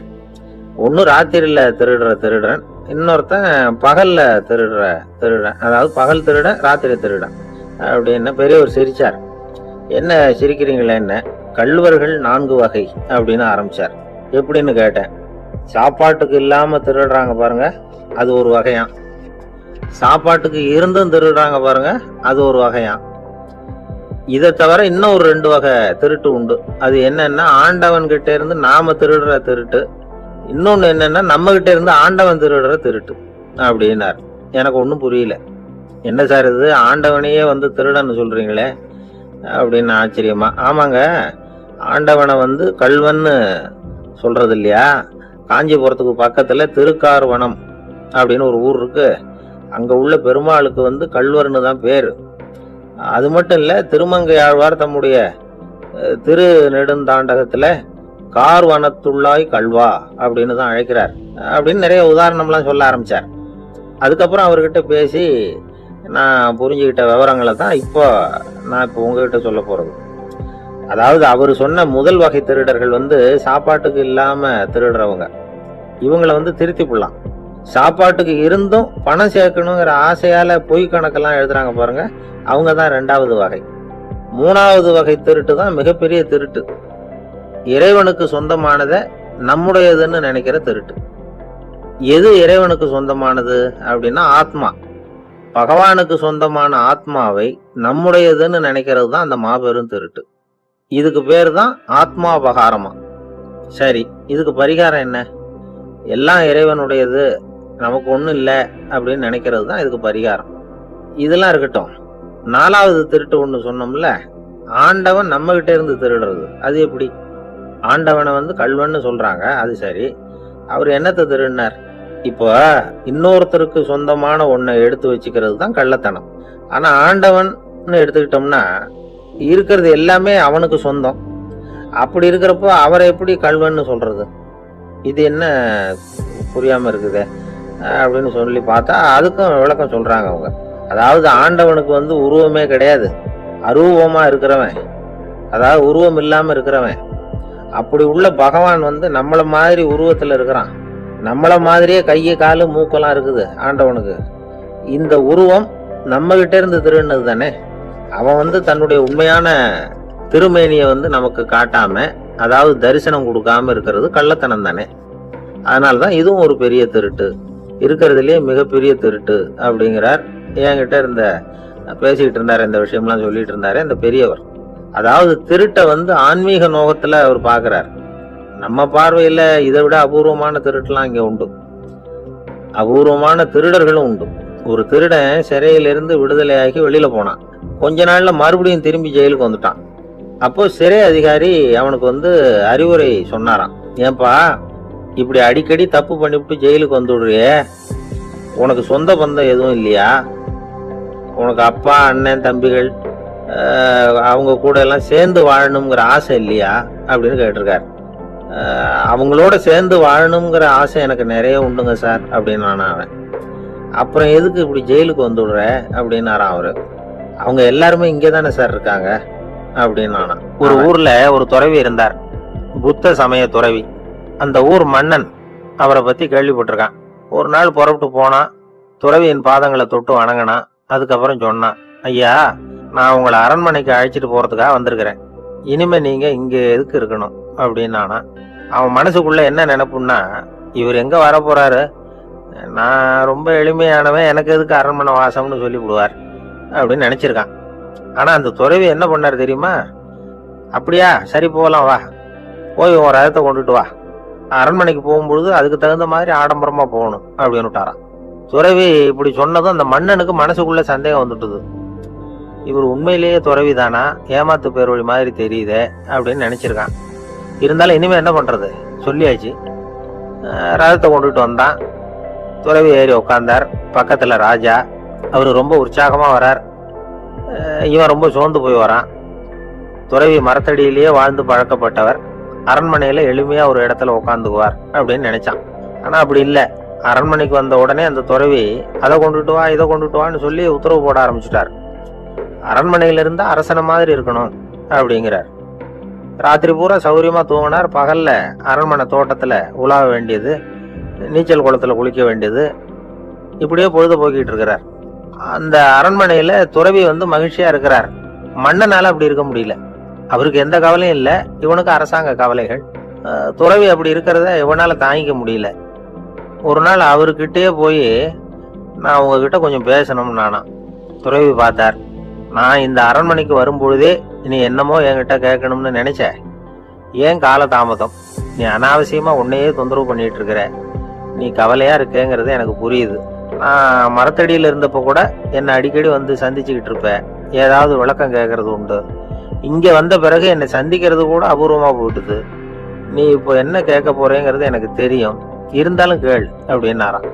வேற ஒண்ணும் இல்லைங்க, இப்போ உங்களுக்கும் எனக்கு என்ன வித்தியாசம்? 2 பேரும் அரண்மனையில தான் இருக்கிறோம். நீங்க மகிழ்ச்சியா இருக்கிறீங்க, நான் அப்படி இருக்க முடியல. இவ்வளவுக்கும் நீங்க முன்னாடி இருந்தது மாதிரி இல்லை. தினமும் தங்க தேர் கேட்குறீங்க, உயர்தரமான ஆடைகள் அணிகிறீங்க, சுவையான சாப்பாடு. இப்படி இருக்கிறப்போ உங்களுக்கு எனக்கு என்ன வித்தியாசம்? இதுதான் மன்னனுடைய கேள்வி. இதுக்கு பதில் சொல்றேன், என் கூட புறப்பட்டு வா, இந்த நகரத்துக்கு வெளியில போவோம் அப்படின்னு சொல்லி அரசனை கூப்பிட்டுக்கிட்டு ஊர் எல்லைக்கு வந்து சேர்ந்தார் துறவி. அங்க போய் சொன்னார், இதை பார்ப்பா, இந்த இடத்த தான் தேடிட்டு இருந்தேன், இனிமே நான் வந்து திரும்பி வரப்போறதில்ல, நீ என்னோட வர்றியா திரும்பி போறியா அப்படின்னார். நான் எப்படிங்க உங்க கூட வர முடியும், என்னுடைய நாடு, என்னுடைய சொத்துக்கள், மனைவி மக்கள் எல்லாத்தையும் விட்டுட்டு எப்படிங்க வர்றதுன்னா. இப்ப அந்த துறவி சொன்னார், இப்ப வித்தியாசத்தை தெரிஞ்சுக்கிட்டியா, நான் அரண்மனையில இருந்தேன், எல்லா வித பொருள்களும் உடையவனா இருந்தேன், ஆனா எதையும் சொந்தம் கொண்டாடுறவனா இருக்கல. ஆனா நீ அப்படி இல்ல, எல்லாத்தையும் சொந்தம் கொண்டாடிட்டு இருக்கிற, இதுதான் நமக்குள்ள வித்தியாசம் அப்படின்னு சொன்னார். அரண்மனை ஆடைகளை அப்படியே கலைஞர் அரசங்கிட்ட கொடுத்தார். உன்னுடைய ஆடைகளை நீயே வச்சுக்கோன்னார். அவர் பாட்டுக்கு நடந்து போனார், திரும்பியே பார்க்கல. அரசனுக்கு அப்பதான் தன்னுடைய அறியாமை விளங்குச்சான். இதுல இருந்து நாம புரிஞ்சுக்க வேண்டியது என்னன்னா, இந்த உலகத்துல எத்தனையோ பொருள்கள், அதையெல்லாம் முறையா பயன்படுத்தினா மகிழ்ச்சி, அதை விட்டுட்டு அதுக்கெல்லாம் சொந்தம் கொண்டாட ஆரம்பிச்சா கவலை. நம்ம ஆட்கள் வந்து சொந்தம் கொண்டாடுற விதமே இன்னைக்கு பார்த்து முட்டாள்னு திட்டி போடுறீங்க, நாளைக்கு மறுபடியும் அவர்கிட்ட போய் நேத்திக்கு உன்னை முட்டாள்னு சொல்லிவிட்டேன், அந்த வார்த்தையை திருப்பி கொடு, வாங்கிட்டு போயிடுறேன் அப்படின்னு நான் சொல்ல முடியும்? அவன் கோபக்காரனா இருந்தா நேத்திக்கு அதை வேற விதமா உங்களுக்கு திருப்பி கொடுத்துருப்பான். உலகத்துல எவ்வளவோ ஜீவராசிகள் இருக்கு, அதுக்கெல்லாம் வாய் இருக்குது. அந்த வாயெல்லாம் எதுக்கு உபயோகம்? சாப்பிட்றதுக்காக. ஆனா நமக்கு இருக்கிற வாய் சாப்பிட்றதுக்காக மட்டும் இல்லை, பேசுறதுக்காகவும் தான். பேச முடியலன்னா வாய் இருந்தா கூட அது வாயில்லா ஜீவன் தான். ஒரு பையனை பார்த்து அது வாய் உள்ள புள்ள பொழைச்சிக்கும் அப்படின்னா மற்ற பையன்களுக்கெல்லாம் முகத்துல வாயே இல்லைன்னு அர்த்தம். அப்படி இல்லை, அந்த பையன் கொஞ்சம் கெட்டிக்காரத்தனமா பேசுவான்னு அர்த்தம். அதனால எப்படி பேசணும் அப்படிங்கிறத நாம முக்கியமா தெரிஞ்சுக்கணும். இதுக்கு 8 விதமான குறிப்புகளை நம்ம பெரியவங்க சொல்லியிருக்கிறாங்க. பேச்சுக்கு 8 அங்கங்கள் உண்டு அப்படின்னு அவங்க சொல்றாங்க. அதெல்லாம் என்னென்ன அப்படின்னா, உண்மை, நன்மை, அன்பு, நிதானம், இனிமை, ஆழம், சமயம் அறிதல், சபை அறிதல். இந்த 8 தன்மையும் பேச்சில் இருக்கணுமா. இதையே கொஞ்சம் விவரமா சில பேர் போர்டில் எழுதி வச்சிருப்பாங்க. அதாவது எழுத்துலயாவது அதெல்லாம் இருக்கட்டுமே அப்படின்னு நினைச்சு நீங்க கூட சில இடங்கள்ல இதை பார்த்துருக்கலாம். அதாவது உண்மையே பேசுக, நன்மையே பேசுக, அன்பாக பேசுக, நிதானமாக பேசுக, இனிமையாக பேசுக, ஆழமுடையதாக பேசுக, சமயம் அறிந்து பேசுக, சபை அறிந்து பேசுக, இப்படி எழுதி வச்சிருப்பாங்க. இந்த 8 அம்சமும் சரியா பொருந்தி இருந்தாதான் அது பேச்சு. மற்றதெல்லாம் பேச்சாயிடாது. பேச்சு ஒரு சிறந்த கலை. எல்லாத்தையும் விட பேசாம இருந்தும் பழகணும், அது ரொம்ப முக்கியம். உண்மையே பேசணும். சத்தியத்துக்கு மதிப்பு கொடுக்கறவங்கள தான் சரித்திரம் மதிக்கும். உண்மை பேசினா மட்டும் போதாது, அந்த உண்மையில நன்மை கலந்துருக்கணும். கொலகாரனுக்கு பயந்துக்கிட்டு ஒருத்தன் உங்க வீட்டுக்குள்ள ஒளிஞ்சிருக்கிறான். அந்த முரட்டை ஆசாமி கையில அறிவாளோட வந்து அவன் இங்க வந்தானான்னு உங்ககிட்ட கேட்கறான்னு வச்சுங்க. உண்மைதான் உயர்வு தரும் அப்படின்னு நினைச்சுக்கிட்டு, ஆமா உள்ளதான் இருக்கிறான், அடுப்பங்கரையில குதிருக்கு பின்னாடி உட்காந்துருக்கிறான், போய் பிடிச்சிட்டு போங்க அப்படின்னு சொல்லுவீங்க? அது வந்து நன்மை இல்லாத உண்மை. அதனால பிரயோஜனம் கிடையாது. அதே மாதிரி உங்க பேச்சில் அன்பு இருக்கணும், நிதானம் இருக்கணும், இனிமை இருக்கணும், சிந்தித்து பேசணும், சமயம் அறிந்து பேசுறதும் முக்கியம். அதை பத்தி நமக்கு வேற யாரும் சொல்லி கொடுக்க வேண்டியதில்லை. எந்த நேரத்துல யாருக்கிட்ட எப்படி பேசினா காரியம் நடக்கும் அப்படிங்கிறது நமக்கு நல்லா தெரியும். அது கைவந்த கலை. அவை அறிந்து பேசுற திறமை பேச்சாளர்களுக்கு ரொம்ப அவசியம். அது இல்லைன்னா நிலைமை வந்து பரிதாபமாயிடும். ஒரு பேச்சாளர் ரொம்ப மும்முரமா பேசிக்கிட்டே இருந்தாராம். ரொம்ப நேரம் நிறுத்தவே இல்லை, பேசிக்கிட்டே இருக்கிறார். சபையில இருந்தவங்க எல்லாம் ஒவ்வொருத்தரா எழுந்திரிச்சு போய்கிட்டே இருக்கிறாங்க. கடைசியில 2 பேர் தான் அக்கறையா பேசுறவரை கவனிச்சுட்டு உட்காந்துருந்தாங்களாம். மேடையில பேசிக்கிட்டு இருந்தவர் அவங்கள பார்த்து சொன்னாராம், எனக்கு கூட்டம் முக்கியம் இல்லை, எவ்வளவு பேர் என் பேச்சை கேட்கறாங்க அப்படிங்கிறது முக்கியம் இல்லை. நீங்க 2 பேராவது ஊக்கமா என்னை கவனிச்சுக்கிட்டு உட்காந்துருக்கிறீங்க, அது போதும். உங்களுக்காகவே நான் பேசிக்கிட்டு இருக்கிறேன் அப்படின்னார். இதை கேட்டதும் உட்கார்ந்துருந்த 2 பேர்ல ஒருத்தர் எழுந்திருச்சு, அப்படி இல்லைங்க, நாங்க 2 பேரும் நீங்க பேசி முடிச்ச உடனே தொடர்ந்து பேச வேண்டிய ஆளுங்க, அதுக்காக தான் காத்துக்கிட்டு இருக்கிறோம், சீக்கிரம் முடிங்க. நம்ம கிட்ட ஒருத்தன் தப்பா நடந்துக்கிட்டானா உடனே நாம என்ன செய்வோம்? கையை ஓங்கிட்டு அவனை அடிக்க போவோம். நாம அவங்கிட்ட அவனை விட ஒருபடி மேலா தப்பா நடந்துக்குவோம். ஆனா பெரியவங்க எல்லாம் அப்படி நடந்துக்கிறது இல்லை. இன்னா செய்தாரை ஒருத்தல் அவர் நாண நன்னயம் செய்து விடல் அப்படின்னு வள்ளுவர் சொல்லியிருக்காரு இல்லையா? அதுக்கு தகுந்த மாதிரி நடந்துக்குவாங்க. பாயசித் விஸ்தாமிங்கிறவர் ஒரு பெரிய ஞானி. அவர் ஒரு நாள் ராத்திரி ரொம்ப நேரம் மசூதியில இருந்துட்டு வீட்டுக்கு திரும்பி வந்துகிட்டு இருக்கிறார். வழியில ஒரு குடிகாரன், அவன் கையில ஒரு இசை கருவி, அதை கண்ணா பின்னான்னு மீட்டிக்கிட்டு வாய்க்கு வந்தபடியே என்னத்தையோ பாட்டுன்னு நினைச்சுக்கிட்டு பாடிக்கிட்டு அவன் பாட்டுக்கு கிடக்குறான் வழியில. அதோட இருந்தாலும் பரவாயில்ல, அந்த பக்கமா வழியில போறவங்க வர்றவங்களை எல்லாம் பார்த்து கண்ணா பின்னான்னு திட்டிக்கிட்டு இருக்கிறான், ரொம்ப வளர்க்குறான். பாயசித் பிஸ்தாமிங்கிற அந்த பெரியவர் அந்த வழியா போறார். அவனை பார்க்குறார். அவனுடைய நிலைமையை பார்த்துட்டு பரிதாபப்படுறார். ஏன்பா இது மாதிரியெல்லாம் நடந்துக்கிற, இப்படி நடக்கலாமா அப்படின்னு ஏதோ கொஞ்சம் புத்திமதி சொல்கிறதுக்கு ஆரம்பித்தார். அவனுக்கு கோபம் வந்துட்டுது. கையில் வச்சிருந்த வாத்திய கருவி அதால் ஓங்கி அந்த பெரியவர் தலையில் ஒரு அடி கொடுத்தான். ரத்த காயம் ஏற்பட்டு போச்சு. அவன் கையில் இருந்த இசை கருவியும் அடித்த வேகத்தில் 2 உடஞ்சி போச்சு. அவ்வளோ வேகமாக அடிச்சிருக்கான். இவ்வளவு தூரத்துக்கு நடந்து போச்சுல்ல, அந்த மாபெரும் ஞானி வாயை திறந்து ஒரு வார்த்தை கூட பேசலை. பேசாமல் தலையை பிடிச்சிக்கிட்டு அவர் பாட்டு போயிட்டார். மறுநாள் அந்த பெரியவர் என்ன பண்ணார் தெரியுமா? கொஞ்சம் இனிப்பு பண்டங்கள், கொஞ்சம் பணம், இது 2ஐயும் ஒரு ஆள் மூலமாக அனுப்பி வச்சார் அந்த குடிகாரனுக்கு. அவனுக்கு ஒன்றும் புரியல. என்ன விவரம்னு விசாரித்தான். வந்த ஆள் ஒரு கடுதாசியை நீட்டினான். அதில் விவரம் இருந்தது. ஞானி எழுதியிருக்கிறார், இதை பார்ப்பா, உங்களுடைய இசைக்கருவி உடையறதுக்கு என்னுடைய தலை காரணமாக ஆயிட்டுது. அதுக்காக நான் ரொம்ப வருத்தப்படுறேன். அதுக்காக தான் பணம் அனுப்பி வச்சுருக்கேன். வேற புதுசாக ஒரு இசைக்கருவி வாங்கிக்கோ.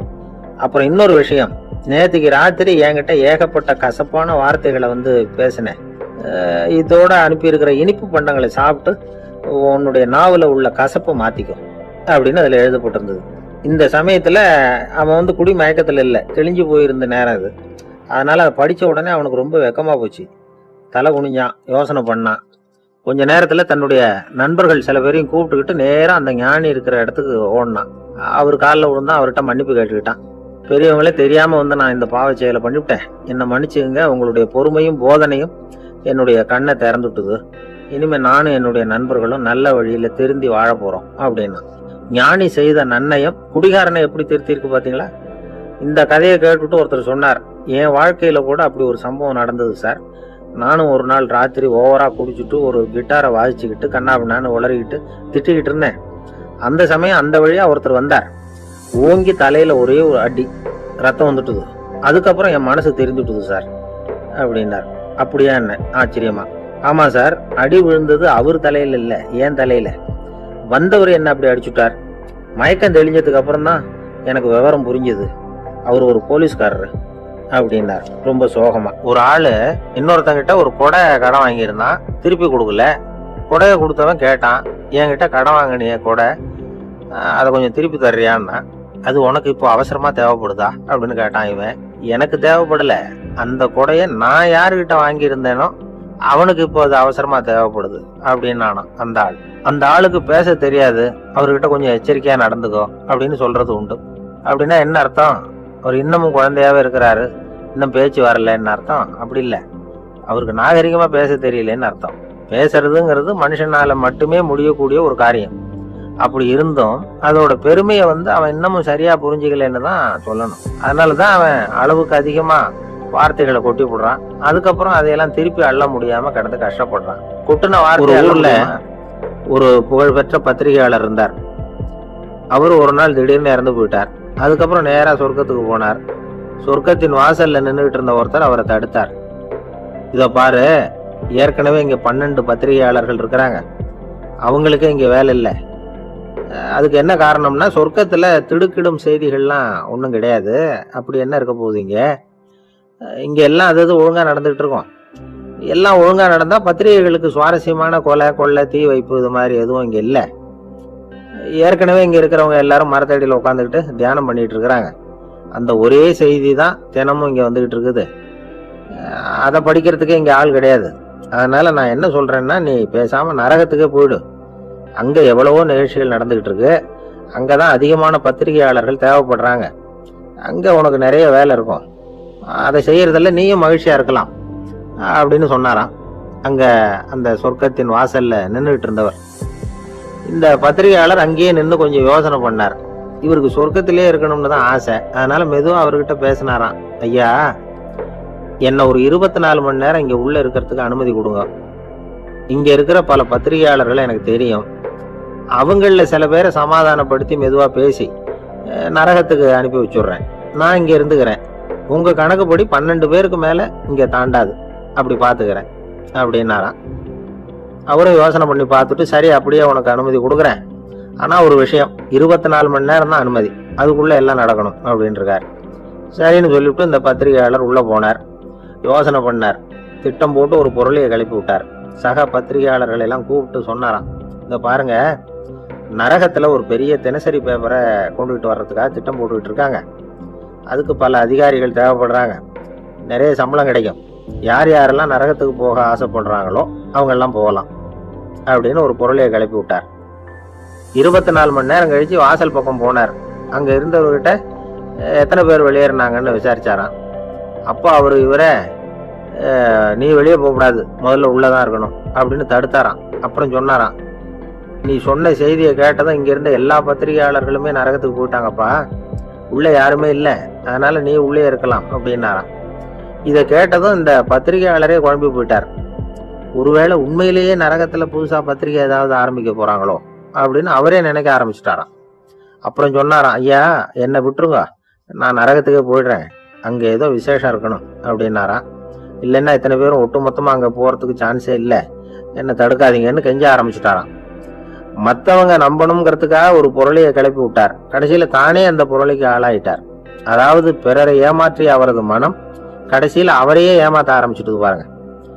நீங்க இப்படி அடுத்தவங்களை ஏமாத்துறதுக்கு உங்க மனசை பழக்கப்படுத்துறீங்க, ஆனா கடைசியில அதனால நீங்களே ஏமாற்றப்படுகிறீர்கள் அப்படிங்கிறது பெரியவர்களுடைய புத்திமதி. அதனால உங்க மனசுகிட்ட ரொம்ப எச்சரிக்கையா இருங்கோ அப்படிங்கிறாங்க. ஒரு ஆளு ஆத்துக்கு மீன் பிடிக்கிறதுக்காக போனான். இன்னும் விடியல.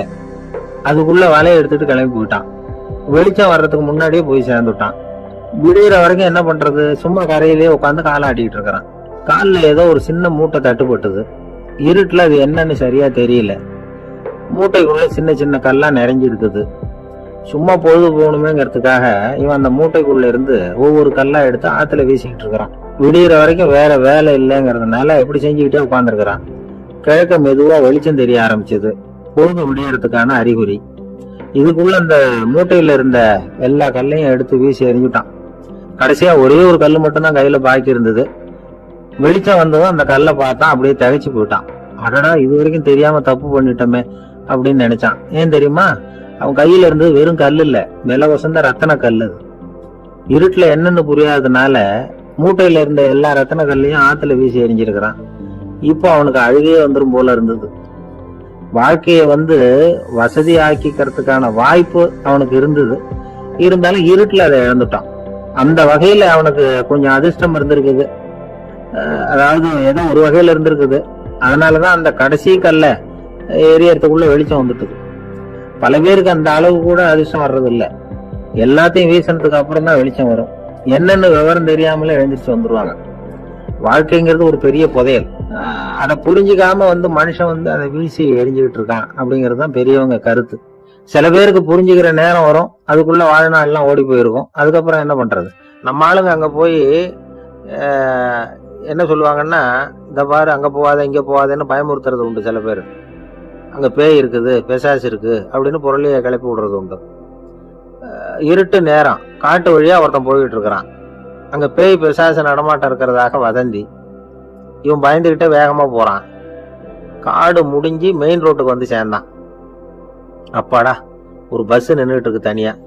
இருட்டுல லேசா தெரிஞ்சது. ஓடி போய் ஏறி உள்ள உட்காந்துக்கிட்டான். பயந்துகிட்டே போனவன் அப்புறம் தான் தெரியுது உள்ள யாருமே இல்லை. டிரைவரும் இல்லை, கண்டக்டரும் இல்லை, வேற யாரும் இல்லை. இவனுக்கு பேய் பயம் அதிகமா கூட்டுது. ஏன்னா நடு ராத்திரி. இந்த நேரம் பார்த்து அந்த பஸ் தானே நகர ஆரம்பிச்சுதான். இவனுக்கு இன்னும் பயம் அதிகமா கூட்டுது. ஏன்னா டிரைவர் சீட்டு காலியா இருக்கு, பஸ் நகருது. இவன் உடம்பு பூரா நடுங்க ஆரம்பிச்சுட்டுது. வீல்னு கத்தலாமான்னு பார்த்தான். அந்த நேரம் பார்த்து அவன் தோல்ல ஒரு கை விழுந்துதான். திடுக்கிட்டு திரும்பி பார்த்துருக்கிறான். அங்க டிரைவர் நிக்கிறார். அவரு சொன்னாராம், ஏன்பா ஏற்கனவே பஸ் பிரேக் டவுன், நாங்கெல்லாம் பின்னாடி இறங்கி நின்று தள்ளிட்டு இருக்கிறோம், நீ மட்டும் ஜாலியா ஏறி உக்காந்துக்கிட்டியா, இறங்கி தள்ளப்பா அப்படின்னாராம். இருட்ட கண்டா பயம் உண்டாவதே அது ஏன்? இப்படி ஒரு கேள்வியை ஒரு பெரியவர்கிட்ட கேட்டாங்க. அதுக்கு அவர் பதில் சொல்றார், மனிதனுடைய ஆதிகால வாழ்க்கையில தொற்றி கொண்ட பயம் இது வேரூன்றி இருக்குது, இன்னமும் போகல. 50,000 வருஷங்களுக்கு முன்னாடி மனுஷன் குகைகள்ல வாழ்ந்தான். பகல்ல பயம் இருக்காது, ராத்திரியில மிருகங்கள் தாக்கும், கொல்லும், நிம்மதியா தூங்க கூட முடியாது. அதனால இந்த மனுஷனுக்கு இரவுன்னா மரணம், பயம் அப்படின்னு பழகி போச்சு. மனிதர்களுடைய எல்லா மனசையும் சேர்த்து மொத்தமா ஒரு மனசு உண்டு. மனிதர்களுடைய நினைவு இந்த மொத்த மனசுல பதிஞ்சிருக்கு, பரவுது. இந்த மொத்த மனசுல இருட்டு பற்றிய பயம் பதிந்து நீடிக்குது அப்படிங்கிறார் அவர். இந்த காலத்துல இரவை பகலாக்கிறதுக்கு எவ்வளவு விளக்குகள்லாம் வந்தாச்சு. ராத்திரியிலேயும் மிருகங்கள் வந்து தாக்குங்கிற நிலைமை இல்லை. பாதுகாப்பான வீடுகள், விலங்குகளும் விலகி போயிட்டு, விலங்குகள்லாம் விலகி போயிட்டு, வீடுகளும் பாதுகாப்பா இருக்குது. சரி, இருந்தாலும் அந்த பழங்கால பயம் வந்து இருட்டு பயம் இன்னமும் மனுஷனை விட்டு போகல. இன்னொரு விஷயம் என்னன்னா, இருட்டுல இருந்து வெளிச்சத்துக்கு வராத மனிதர்கள் இன்னைக்கு அதிகம். அவர் ஒரு பெரிய குடும்பத்துல பிறந்தவர். இருக்கிற சொத்துக்கள் எல்லாத்தையும் வாரி வழங்கி விட்டு காட்டுக்கு புறப்பட்டார் தவம் செய்யறதுக்காக. இருந்தது பூராவும் கொடுத்துட்டார். இனிமே எதுவுமே இல்லை கொடுக்கறதுக்கு. அப்போ கடைசியா ஒருத்தன் வந்து கையை நீட்டினானா, ஐயா ஏதாவது கொடுங்கன்னு இருக்கான். அவர் பார்த்தார், கட்டியிருக்கிற வேட்டியை தவிர வேற எதுவுமே இல்லை. 8 முழம் பட்டு வேட்டி, ஜரிகை கரையோடு இருக்குது. கடைசியா அதை தான் எடுத்துக்கிட்டு அவர் புறப்பட்டு இருக்கார். அவர் பார்த்தார், எதிரில் அவன் பரிதாபமா நின்றுட்டு இருக்கிறான். அந்த 8 முழ வேட்டியை 2ஆ கிழிச்சார். 4 முழத்தை அவங்ககிட்ட கொடுத்தாரு. மீதி 4 முழத்தை தன்னோட இடுப்புல கட்டிட்டு அவர் காட்டுக்கு போயிட்டார். இவன் என்ன பண்ணான் தெரியுமா? கையில கிடைச்ச 4 முழத்தை எடுத்துக்கிட்டு கடை வீதிக்கு போனான். பழைய பட்டு வேட்டி, ஜருகை இதையெல்லாம் விலைக்கு வாங்குற வணிகர் ஒருத்தர் இருக்கார். அவர்கிட்ட போனான். இதை விலைக்கு எடுத்துக்கிறீங்களா அப்படின்னு கேட்டிருக்கான். அவர் வாங்கி பார்த்துருக்கார். ஆஹா, இது ரொம்ப அருமையான வேட்டி, விலை உயர்ந்த ஜருகை, இது ஏது உனக்கு அப்படின்னு கேட்டாரான். அவன் நடந்தது சொல்லியிருக்கான். அப்படின்னா ஒன்று செய்ய, இந்த வேட்டியோட இன்னொரு பாதியையும் மெதுவாக வாங்கிட்டு வந்துரு, உனக்கு நிறைய பணம் தர்றேன் அப்படின்னாரான் அந்த வணிகர். இவன் கொஞ்சம் யோசனை பண்ணி பார்த்தான். கொஞ்சம் இருங்க, வந்துடுறேன் அப்படின்னு சொல்லிவிட்டு நேராக காட்டுக்கு போனான். அவர் எங்கே இருக்காருன்னு தேடி கண்டுபிடிச்சான். அவர் ஒரு இடத்துல தவக்கோலத்தில் இருக்கிறார். கட்டியிருந்த இடவேட்டியும் அவர் அறியாமல் நழுவி கீழே விழுந்து கிடக்குது. இவனுக்கு ரொம்ப வசதியாக போச்சு. அவரை கேட்க வேண்டிய அவசியமே இல்லை. மெதுவாக சத்தம் போடாமல் அடி மேலே அடி வச்சு நெருங்கினான். அவர் கண்ணை மூடிக்கிட்டு அவர் பாட்டு நின்றுட்டு இருக்கிறார். இவன் மெதுவாக போய் கீழே கிடந்த அந்த துணியை எடுத்துக்கிட்டு சத்தம் போடாமல் திரும்பி நடந்தான். ஒரு 2-3 அடி எடுத்து வச்சிருப்பான். அப்படி ஓட ஆரம்பிக்கிற சமயத்தில் அவன் காலில் கீழே கிடந்த முள்ளு ஒன்று நறுக்குன்னு தச்சு விட்டுது. வலி தாங்க முடியாமல் அம்மான்னு கத்திருக்கான். இந்த சத்தத்தினால கண்ணை மூடி நின்றுக்கிட்டு இருந்த அவரோட தவம் கலைஞ்சது. மெல்ல கண்ணை திறந்து பார்க்குறார். தன் இடையில இருந்த வேட்டி அவன் கையில் இருக்கு. இப்போ அவர் நினைக்கிறார். என்ன நினைக்கிறாருன்னா, இந்த வேட்டி மீது நான் வைத்த ஆசை அல்லவா அவனை திருடனாக ஆக்கி விட்டது அப்படின்னு நினைச்சாராம். இந்த வேட்டி மேல நாம வச்ச ஆசை அவனை திருடும்படி ஆக்கி விட்டதே அப்படின்னு நினைச்சாராம். இது எப்பேற்பட்ட மனநிலை அப்படிங்கிறத கொஞ்சம் யோசனை பண்ணி பாருங்க. தான் ஒரு பொருள் மேல வச்ச பற்று இன்னொரு மனிதன் திருடனாக ஆகிறதுக்கு காரணம் ஆயிட்டுதேன்னு நினைக்கிறார். அப்படி நினைச்ச அந்த பெரியவர் யார் தெரியுமா? அவர் தான் மகாவீரர். இழந்துட்டேங்கிறியே, நீ என்னத்தை கொண்டுகிட்டு வந்த எங்க இழந்துடுறதுக்கு? நீ என்னத்தை உண்டாக்குன இது அழிஞ்சுட்டுதுன்னு சொல்றதுக்கு? இதுதான் அவருடைய சிந்தனை. இன்றைக்கு நம்ம சிந்தனையெல்லாம் வேற மாதிரி இருக்குது. இந்த உலகத்துல தான் மட்டும் வாழ்ந்தா போதும் அப்படின்னு நினைக்கிறவங்க உண்டு. தானும் வாழணும், அடுத்தவங்களும் வாழணும் அப்படின்னு நினைக்கிறவங்களும் உண்டு. முதல்ல சொன்ன வகையை சேர்ந்த மனிதர்கள் எப்படி தெரியுமா? எப்படியாவது தான் மட்டும் வாழ்ந்தால் போதுங்கிற நினைப்பு தான் எப்பவும் அவங்களுக்கு இருக்கும். தங்களுடைய வளர்ச்சிக்கு எது தடையா இருந்தாலும் சரி, யார் தடையா இருந்தாலும் சரி, அதை அழிச்சுட்டு தான் மறுவேலை பார்ப்பாங்க. அவங்கெல்லாம் பாவ காரியங்களுக்கு தயங்குறதே இல்லை. அப்படிப்பட்ட வாழ்க்கை அவங்களுக்கே இடைஞ்சல அமைஞ்சு விடுறது உண்டு. அதை விளக்கறதுக்கு ஒரு கதையும் உண்டு. ஒரு ஊர்ல அப்படிப்பட்ட ஆள் ஒருத்தன் இருந்திருக்கான். நிறைய பாவங்களை செஞ்சவன். அதன் காரணமா நரகப்படுகொழியில விழுந்துட்டான். நரகப்படுகொழிங்கிறது ஒரு பெரிய கிணறு மாதிரி. ஏற்கனவே பாவம் செஞ்சவங்க நிறைய பேர் அதுல விழுந்து கிடக்குறாங்க. உள்ள ஏகப்பட்ட சத்தம், எல்லாம் அந்த பாவாத்மாக்கள் போடுற சத்தம். இப்போ விழுந்தானே, இவனும் சத்தம் போட்டான். இவன் போடுற சத்தம் கொஞ்சம் அதிகமாக கேட்டுது, விழுந்தது. இந்த கிணத்துக்கு பக்கத்துல புத்தர் உட்கார்ந்துருக்கிறார். அவர் காதுல இவன் போடுற சத்தம் விழுந்தது. உடனே அந்த கிணத்தடிக்கு போனார். குனிஞ்சு பார்த்தார். சாமி என்னை காப்பாத்துங்க அப்படின்னு கத்தனான் இவன். புத்தர் அவனை கொஞ்சம் கவனிச்சு பார்த்தார். மனித சமுதாயத்துக்கு அவன் என்னென்ன கெடுதல் பண்ணியிருக்கிறாங்கிற விவரம்லாம் அவர் மனக்கண்ணில் தெரிஞ்சது. அவருக்கு எல்லாம் புரிஞ்சு போச்சு. இருந்தாலும் அவனை காப்பாத்துறதுக்கு ஏதாவது வழி உண்டா அப்படின்னு யோசிச்சார். அவன் தன்னுடைய வாழ்நாளில் ஏதாவது நல்லது செஞ்சிருக்கானா அப்படின்னு பார்த்தார். ஒரே ஒரு சமயம் அவன் தன்னுடைய காலடியில மிதிபட இருந்த சிலந்தியை மிதிக்காமல் தாண்டி போயிருக்கிறான். இந்த ஒரு காரியத்துக்காக அவனை கரையேற்ற முடியுமா அப்படின்னு நினைச்சார். அவ்வளவுதான். உடனே அவர் கையில ஒரு சிலந்தி வந்து உட்காந்துதான். அதுகிட்ட இருந்து நூல் இழை வெளிவர ஆரம்பிச்சது. அந்த நூல் இழை கிணற்று ஆழம் வரைக்கும் அப்படியே நீண்டுகிட்டே போச்சான். புத்தர் பார்த்தார். இந்த நூலை பிடிச்சிக்கிட்டு மேலே ஏறி வா அப்படின்னார். என்னங்க சொல்றீங்க? இந்த சிலந்தி நூல் என்ன தாங்குமான்னு கத்தனான். எல்லாம் தாங்கும், அதை பிடிச்சிக்கிட்டு ஏறி வா அப்படின்னார். சந்தேகத்தோடவே அவன் அந்த நூலிழைய பிடிச்சி இழுத்து பார்த்தான். ரொம்ப வலுவா இருந்தது. அவனுக்கு ஆச்சரியம். அதை பிடிச்சிக்கிட்டே மெதுவா மேல ஏறி வர ஆரம்பிச்சிட்டான். பாதி தூரம் ஏறி வந்திருப்பான். அப்போ அவன் காலுக்கு கீழே ஏதோ சத்தம். என்னன்னு குனிஞ்சு பார்க்கனா, கீழே கிடந்தவங்க சில பேரும் அந்த நூலை பிடிச்சி மேலே வந்துகிட்டு இருக்கிறாங்க. இவனுக்கு கோவம் வந்துட்டுது. தன்னுடைய இடுப்புல வச்சிருந்த கத்தியை எடுத்து தன்னுடைய காலுக்கு கீழே நூல் இழையை அப்படியே வெட்டி விட்டான். இனிமே நாம மட்டும்தான் மேலே ஏறி வந்துடணும் அப்படின்னு நினைச்சுக்கிட்டான். ஆனா நடந்தது என்ன தெரியுமா? மொத்த நூல் இழையும் அப்படியே அருந்து கீழே விழுந்துட்டுது. அவனும் பொத்துன்னு கீழே விழுந்துட்டான். மறுபடியும் கத்த ஆரம்பிச்சுட்டான். ஏற்கனவே அவன் செஞ்சிருந்த ஒரு சிறு கருணை அந்த நூல் இழைக்கு உறுதியை கொடுத்தது. இப்போ அவன் செஞ்ச பாவம் அந்த நூல் இழைய வலுவிழக்க செஞ்சுட்டுது. அடுத்தவங்களும் வாழணுங்கிற எண்ணம் அவனுக்கு இருந்திருந்தா இப்போ அவனும் கரையேறி வந்திருப்பான், மற்றவங்களும் சௌக்கியமா வந்து சேர்ந்திருப்பாங்க. அதனால நாமும் வாழணும், அடுத்தவங்களும் வாழணும் அப்படின்னு நினைக்கிறவன் வாழ்க்கையில சீக்கிரம் முன்னுக்கு வந்துருவான். ஒரு பள்ளிக்கூடத்துல ஒரு புதுமையான போட்டி நடந்துதான். அதாவது சோம்பேறித்தனத்துக்கு பரிசு. அதுல 2வது பரிசு யாருக்குன்னு அறிவிச்சாங்க. ஒரு பையன் எழுந்திருச்சு மெதுவா நடந்து போய் பரிசை வாங்கிட்டான். அடுத்தது முதல் பரிசு யாருக்கு அப்படின்னு அறிவிச்சாங்களாம். அவன் கடைசி வரிசையில இருந்து கத்தனானா, ஐயா அதையும் அந்த பையன் மூலமாவே கொடுத்து அனுப்பி வச்சிருங்க, இங்க வந்தது நான் வாங்கிக்கிறேன் அப்படின்னா. என்னுடைய நண்பர் ஒருத்தர், அவருக்கு ஜாதகத்துல நம்பிக்கை உண்டு. அவரே ஜோசியம்லாம் பார்ப்பார். என்ன சார் இந்த காலத்துல இதையெல்லாம் நம்பிக்கிட்டு இருக்கீங்களே அப்படின்னு கேட்டா, உங்களுக்கு ஒன்றும் தெரியாது சார், இந்த உலகத்துல ஒவ்வொருத்தரும் அவங்கவங்க செய்யற நல்லது கெட்டதுக்கு தகுந்த பலனை அனுபவிச்சே தீரணும் பார். அது மட்டும் இல்ல, ஒருத்தர் செத்துட்டா கூட அவன் செஞ்ச பாவ புண்ணியங்கள் கூடவே போய்கிட்டு இருக்கும் பார். அது எப்படி கூட போவோம் அப்படின்னு குதர்க்கமா கேட்டா, அதுக்கு அவர் ஒரு கதை சொன்னார். அது ரொம்ப சுவாரஸ்யமா இருந்தது. அது என்ன கதைன்னா, ஒரு ஊர்ல ஒருத்தர் இருந்தாராம். அவர் ஜோசியம் பார்க்கறதுல ரொம்ப கெட்டிக்காரரான். ஒருத்தருடைய தலைமுடியை மட்டும் அவர்கிட்ட காட்டினா போதும், அதை மட்டும் பார்த்துட்டு அவருடைய ஜாதகத்தையே அலசி விடுவாராம். அப்பேற்பட்ட திறமை. அந்த ஆள் ஒரு சமயம் கன்னியாகுமரி கடற்கரைக்கு போயிருந்திருக்கார். அங்க கரை ஓரமா ஒரு மண்டை ஓடு கிடந்திருக்கு. அதை எடுத்து பார்த்திருக்கார். அந்த மண்டை ஓட்டை வச்சுக்கிட்டே அதோட ஜாதகத்தை அலசியிருக்கார். இந்த மண்டை ஓட்டுக்கு உரிய ஆசாமி வாழ்க்கையில ரொம்ப கஷ்டப்பட்டிருக்கணும், நிறைய கஷ்டத்தை அனுபவிச்சிருக்கணும். அது தாங்க முடியாம தான் கடல்ல விழுந்து தற்கொலை பண்ணிட்டு இருக்கான் அப்படிங்கிறத அவரு கணிச்சுட்டார். இருந்தாலும் இந்த மண்டை ஓடு இன்னமும் அனுபவிக்க வேண்டியது பாக்கி இருக்கு அப்படிங்கிறத அவர் உணர்ந்தாராம். அது சரி, ஒருத்தன் உயிரோடு இருக்கிற வரைக்கும் நல்லது கெட்டதை அனுபவிக்க முடியும், செத்ததுக்கு அப்புறமும் பாக்கி இருக்குன்னா அதை எப்படி அனுபவிக்கிறது?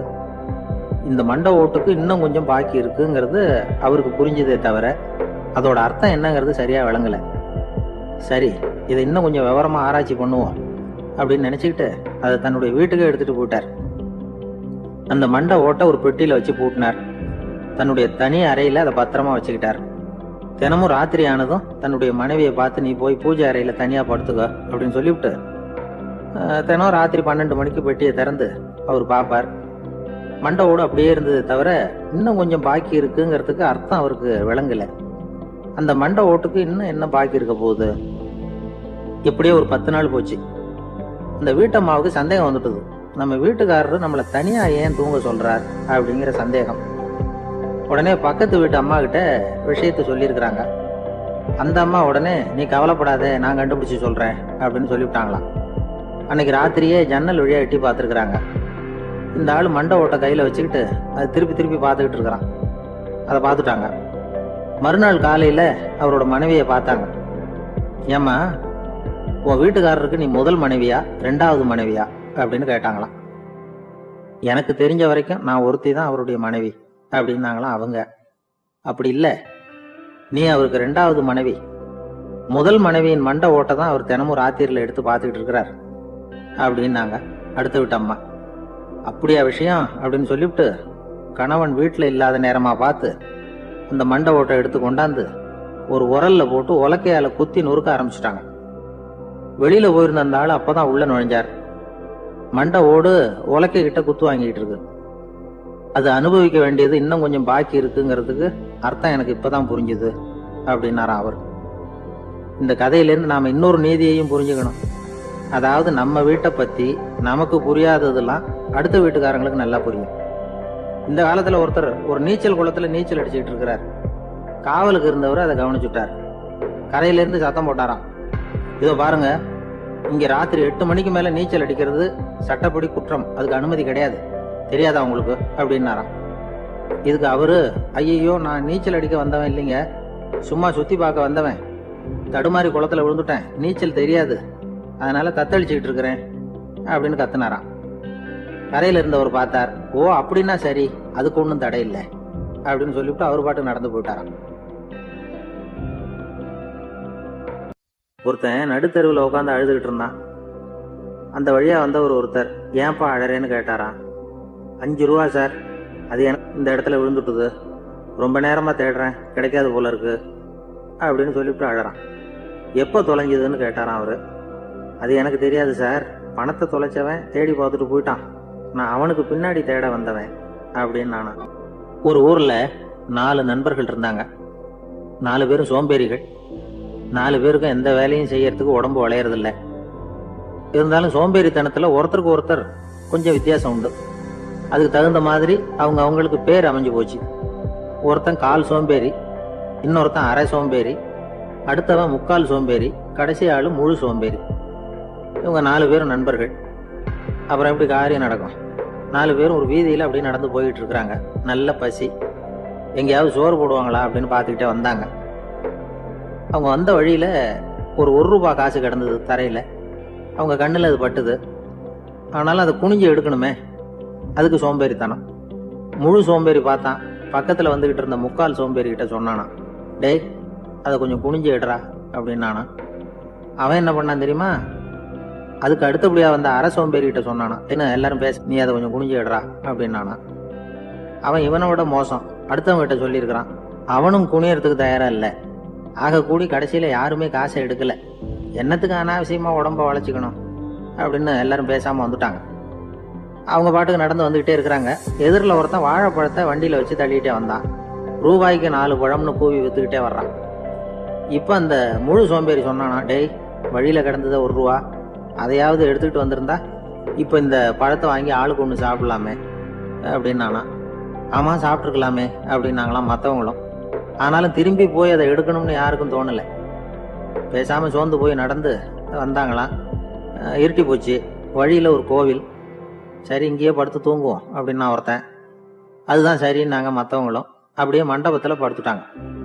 கோவில் அர்ச்சகர் வேலையெல்லாம் முடிச்சுட்டு வெளியில வந்திருக்காரு. இவங்கள பார்த்தாராம். ஏன் இப்படி சோர்ந்து போய் கிடக்குறீங்க அப்படின்னு விசாரிச்சிருக்காரு. 2 நாளாச்சுங்க நாங்கள் சாப்பிட்டு அப்படின்னாங்களாம். அவர் உடனே ஐயோ பாவம் அப்படின்னு சொல்லி பானை, விறகு, அரிசி, தண்ணி எல்லாம் கொடுத்து நீங்களே சமையல் பண்ணி சாப்பிட்டுக்கோங்க அப்படின்னு சொல்லிவிட்டு போயிட்டார். இந்த 4 பேருக்கும் சமையல் பண்ணி சாப்பிடணும்னு ஆசையாக தான் இருந்தது. ஆனால் அடுப்பு பற்ற வைக்கணுமே, அதுக்கு தீப்பெட்டி வேணுமே. தீப்பெட்டி இல்லை. இப்போ முழு சோம்பேறி ஆரம்பிச்சான். அடுத்தவனை பார்த்து, டேய் கடைக்கு போய் ஒரு தீப்பெட்டி வாங்கிட்டு வாயேன் அப்படின்னு நானா. அவன் வழக்கம் போல அடுத்தவங்க கிட்ட சொல்லியிருக்கான். அவன் அதுக்கு அடுத்தவங்க கிட்ட சொல்லியிருக்கிறான். கடைசியாக கால் சோம்பேறி கிட்ட வந்து சேர்ந்தது. அவனும் அது நம்மால முடியாது அப்படின்னு பேசாம இருந்துட்டான். இப்போ தீப்பெட்டி வேணுமே, அதுக்கு என்ன பண்றது? அவங்களுக்குள்ள பேசி ஒரு முடிவுக்கு வந்தாங்களாம். அதாவது யாரு முதல்ல வாயை திறந்து பேசுறாங்களோ அவங்க தான் தீப்பெட்டி வாங்கறதுக்கு போகணும் அப்படின்னு. அவ்வளவுதான். உடனே 4 பேரும் வாயை கெட்டியா மூடிட்டு படுத்துக்கிட்டாங்க. அவங்க சமையல் பண்ணி சாப்பிட்டாங்களா என்ன அப்படிங்கிறது அர்ச்சகருக்கு தெரியல. சரி பார்த்துட்டு வரலாமேன்னு வந்தார். வந்து பார்க்குறாரு, இவங்க 4 பேரும் அசையாம படுத்து கிடக்குறாங்க. அர்ச்சகர் பயந்துட்டார். ஒருவேளை பசி தாங்காம செத்து போட்டாங்களோ அப்படிங்கிற பயம், அல்லது நாம கொடுத்த உணவுப் பொருள்ல ஏதாவது விஷம் கலந்துருக்குமோ அப்படின்னு பயந்தார். அப்படின்னா நம்ம மேல பழி வந்துருமே அப்படின்னு நினைச்சு நடுங்க ஆரம்பிச்சுட்டார். அப்புறம் அவரும் ஒரு முடிவுக்கு வந்தாராம். கோவிலுக்கு பக்கத்திலேயே ஒரு பெரிய குழி இருந்தது. அதுல ஒவ்வொருத்தரையா இழுத்துக்கிட்டு போய் போட்டார். கொஞ்சம் மண்ணை தள்ளுனார். காலால மிதிச்சார். அவர் மிதிச்ச மிதி ஒருத்தன் அடி வயத்துல போட்டுட்டுது. அவன் உடனே வலி தாங்காம ஐயோ அம்மான்னு அலறினான். உடனே நடந்தது என்ன தெரியுமா? மற்ற 3 பேரும் துள்ளி எழுந்திருச்சாங்களாம். அவனை பார்த்து, நீ தாண்டா தீப்பெட்டி வாங்க போகணும், நீ தாண்டா வாங்க போகணும், நீ தான் சத்தம் போட்ட அப்படின்னு சொல்லி ஆரம்பிச்சுட்டாங்களாம். அர்ச்சகர் பார்த்தார். இது பேய் மாதிரி தெரியுதுன்னு நினைச்சுக்கிட்டு ஒரே ஓட்டமா ஓடி போட்டாராம். கிராமப்புறங்கள்ல இப்படி ஒரு கதையை சொல்றது உண்டு. சோம்பல்ங்கிறது நம்ம முன்னேற்றத்துக்கு பெரிய தடை அப்படிங்கிறத நாம புரிஞ்சுக்கணும். அதுதான் இந்த கதை சொல்ற நீதி. ஒரு ஊர்ல ஒரு ராஜா இருந்தார். அவரு ஒரு நாள் காலையில அரண்மனையில மேல் மாடத்துல வந்து நின்றுகிட்டு இருந்தார். அப்போ ஒரு ஆள் வீதியில ரொம்ப வேகமா ஓடிக்கிட்டு இருக்கான். அதை ராஜா கவனிச்சார். அவன் மனசுல ஏதோ ஒரு தவிப்பு இருக்குங்கிறத புரிஞ்சுக்கிட்டார். உடனே அரண்மனை சேவகர்களை கூப்பிட்டார். அந்த ஆளை இங்க அழைச்சிட்டு வாங்க அப்படின்னார். இவங்க ஓடி போய் அந்த ஆளை அழைச்சிட்டு வந்தாங்க. மன்னர் முன்னாடி நிறுத்தினாங்க. மன்னர் அவனை நிமிர்ந்து பார்த்தார். எதுக்காக இவ்வளவு வேகமா ஓடிக்கிட்டு இருக்கிற அப்படின்னு கேட்டார். இதுக்கு அவன் சொன்னா, மன்னா, நம்ம கோட்டையின் வடக்கு வாசல் இருக்கு இல்லையா, அது ஓரமா ஒரு பெரிய பாறாங்கல் கிடக்கு. அதுக்கு அடியில நான் ஒரே ஒரு வெள்ளி நாணயத்தை புதைச்சி வச்சிருக்கேன். அது இப்போ எனக்கு தேவைப்படுது. என்னுடைய மனைவிக்கு ஒரு பரிசு வாங்கி கொடுக்க வேண்டியிருக்கு. அதுக்காக தான் அவசரமா ஓடிக்கிட்டு இருக்கிறேன் அப்படின்னா. மன்னர் யோசனை பண்ணார். அப்புறம் சொன்னார், அதுக்காகவா இப்படி ஓடுற? பரவாயில்ல, அதை பத்தி கவலைப்படாத. நான் உனக்கு 10 வெள்ளி காசுகள் தர்றேன், வாங்கிட்டு திரும்பி போ அப்படின்னார். இவன் தலையை சொரிஞ்சான். மன்னா, நீங்க கொடுக்கறத ரொம்பவும் மகிழ்ச்சியோட வாங்கிக்கிறேன். இருந்தாலும் அதுக்கப்புறம் அந்த வடக்கு வாசலுக்கு போய் அங்க இருக்கிற ஒரு நாணயத்தையும் எடுத்துக்கிட்டு போயிடுறேனே அப்படின்னா. இதை பாருப்பா, அந்த ஒரு நாணயத்தை மறந்துடு, உனக்கு 100 வெள்ளி நாணயங்கள் தரேன் இருக்கார். மன்னா, ரொம்ப மகிழ்ச்சி. உங்க மாதிரி தாராள குணம் வேற யாருக்கும் வராது. நீங்க கொடுக்குற 100 நாணயங்களையும் வாங்கிக்கிறேன். இருந்தாலும் வடக்கு வாசலுக்கு போய் அதையும் எடுத்துக்கிட்டா 101 ஆயிடுமே அப்படின்னானா.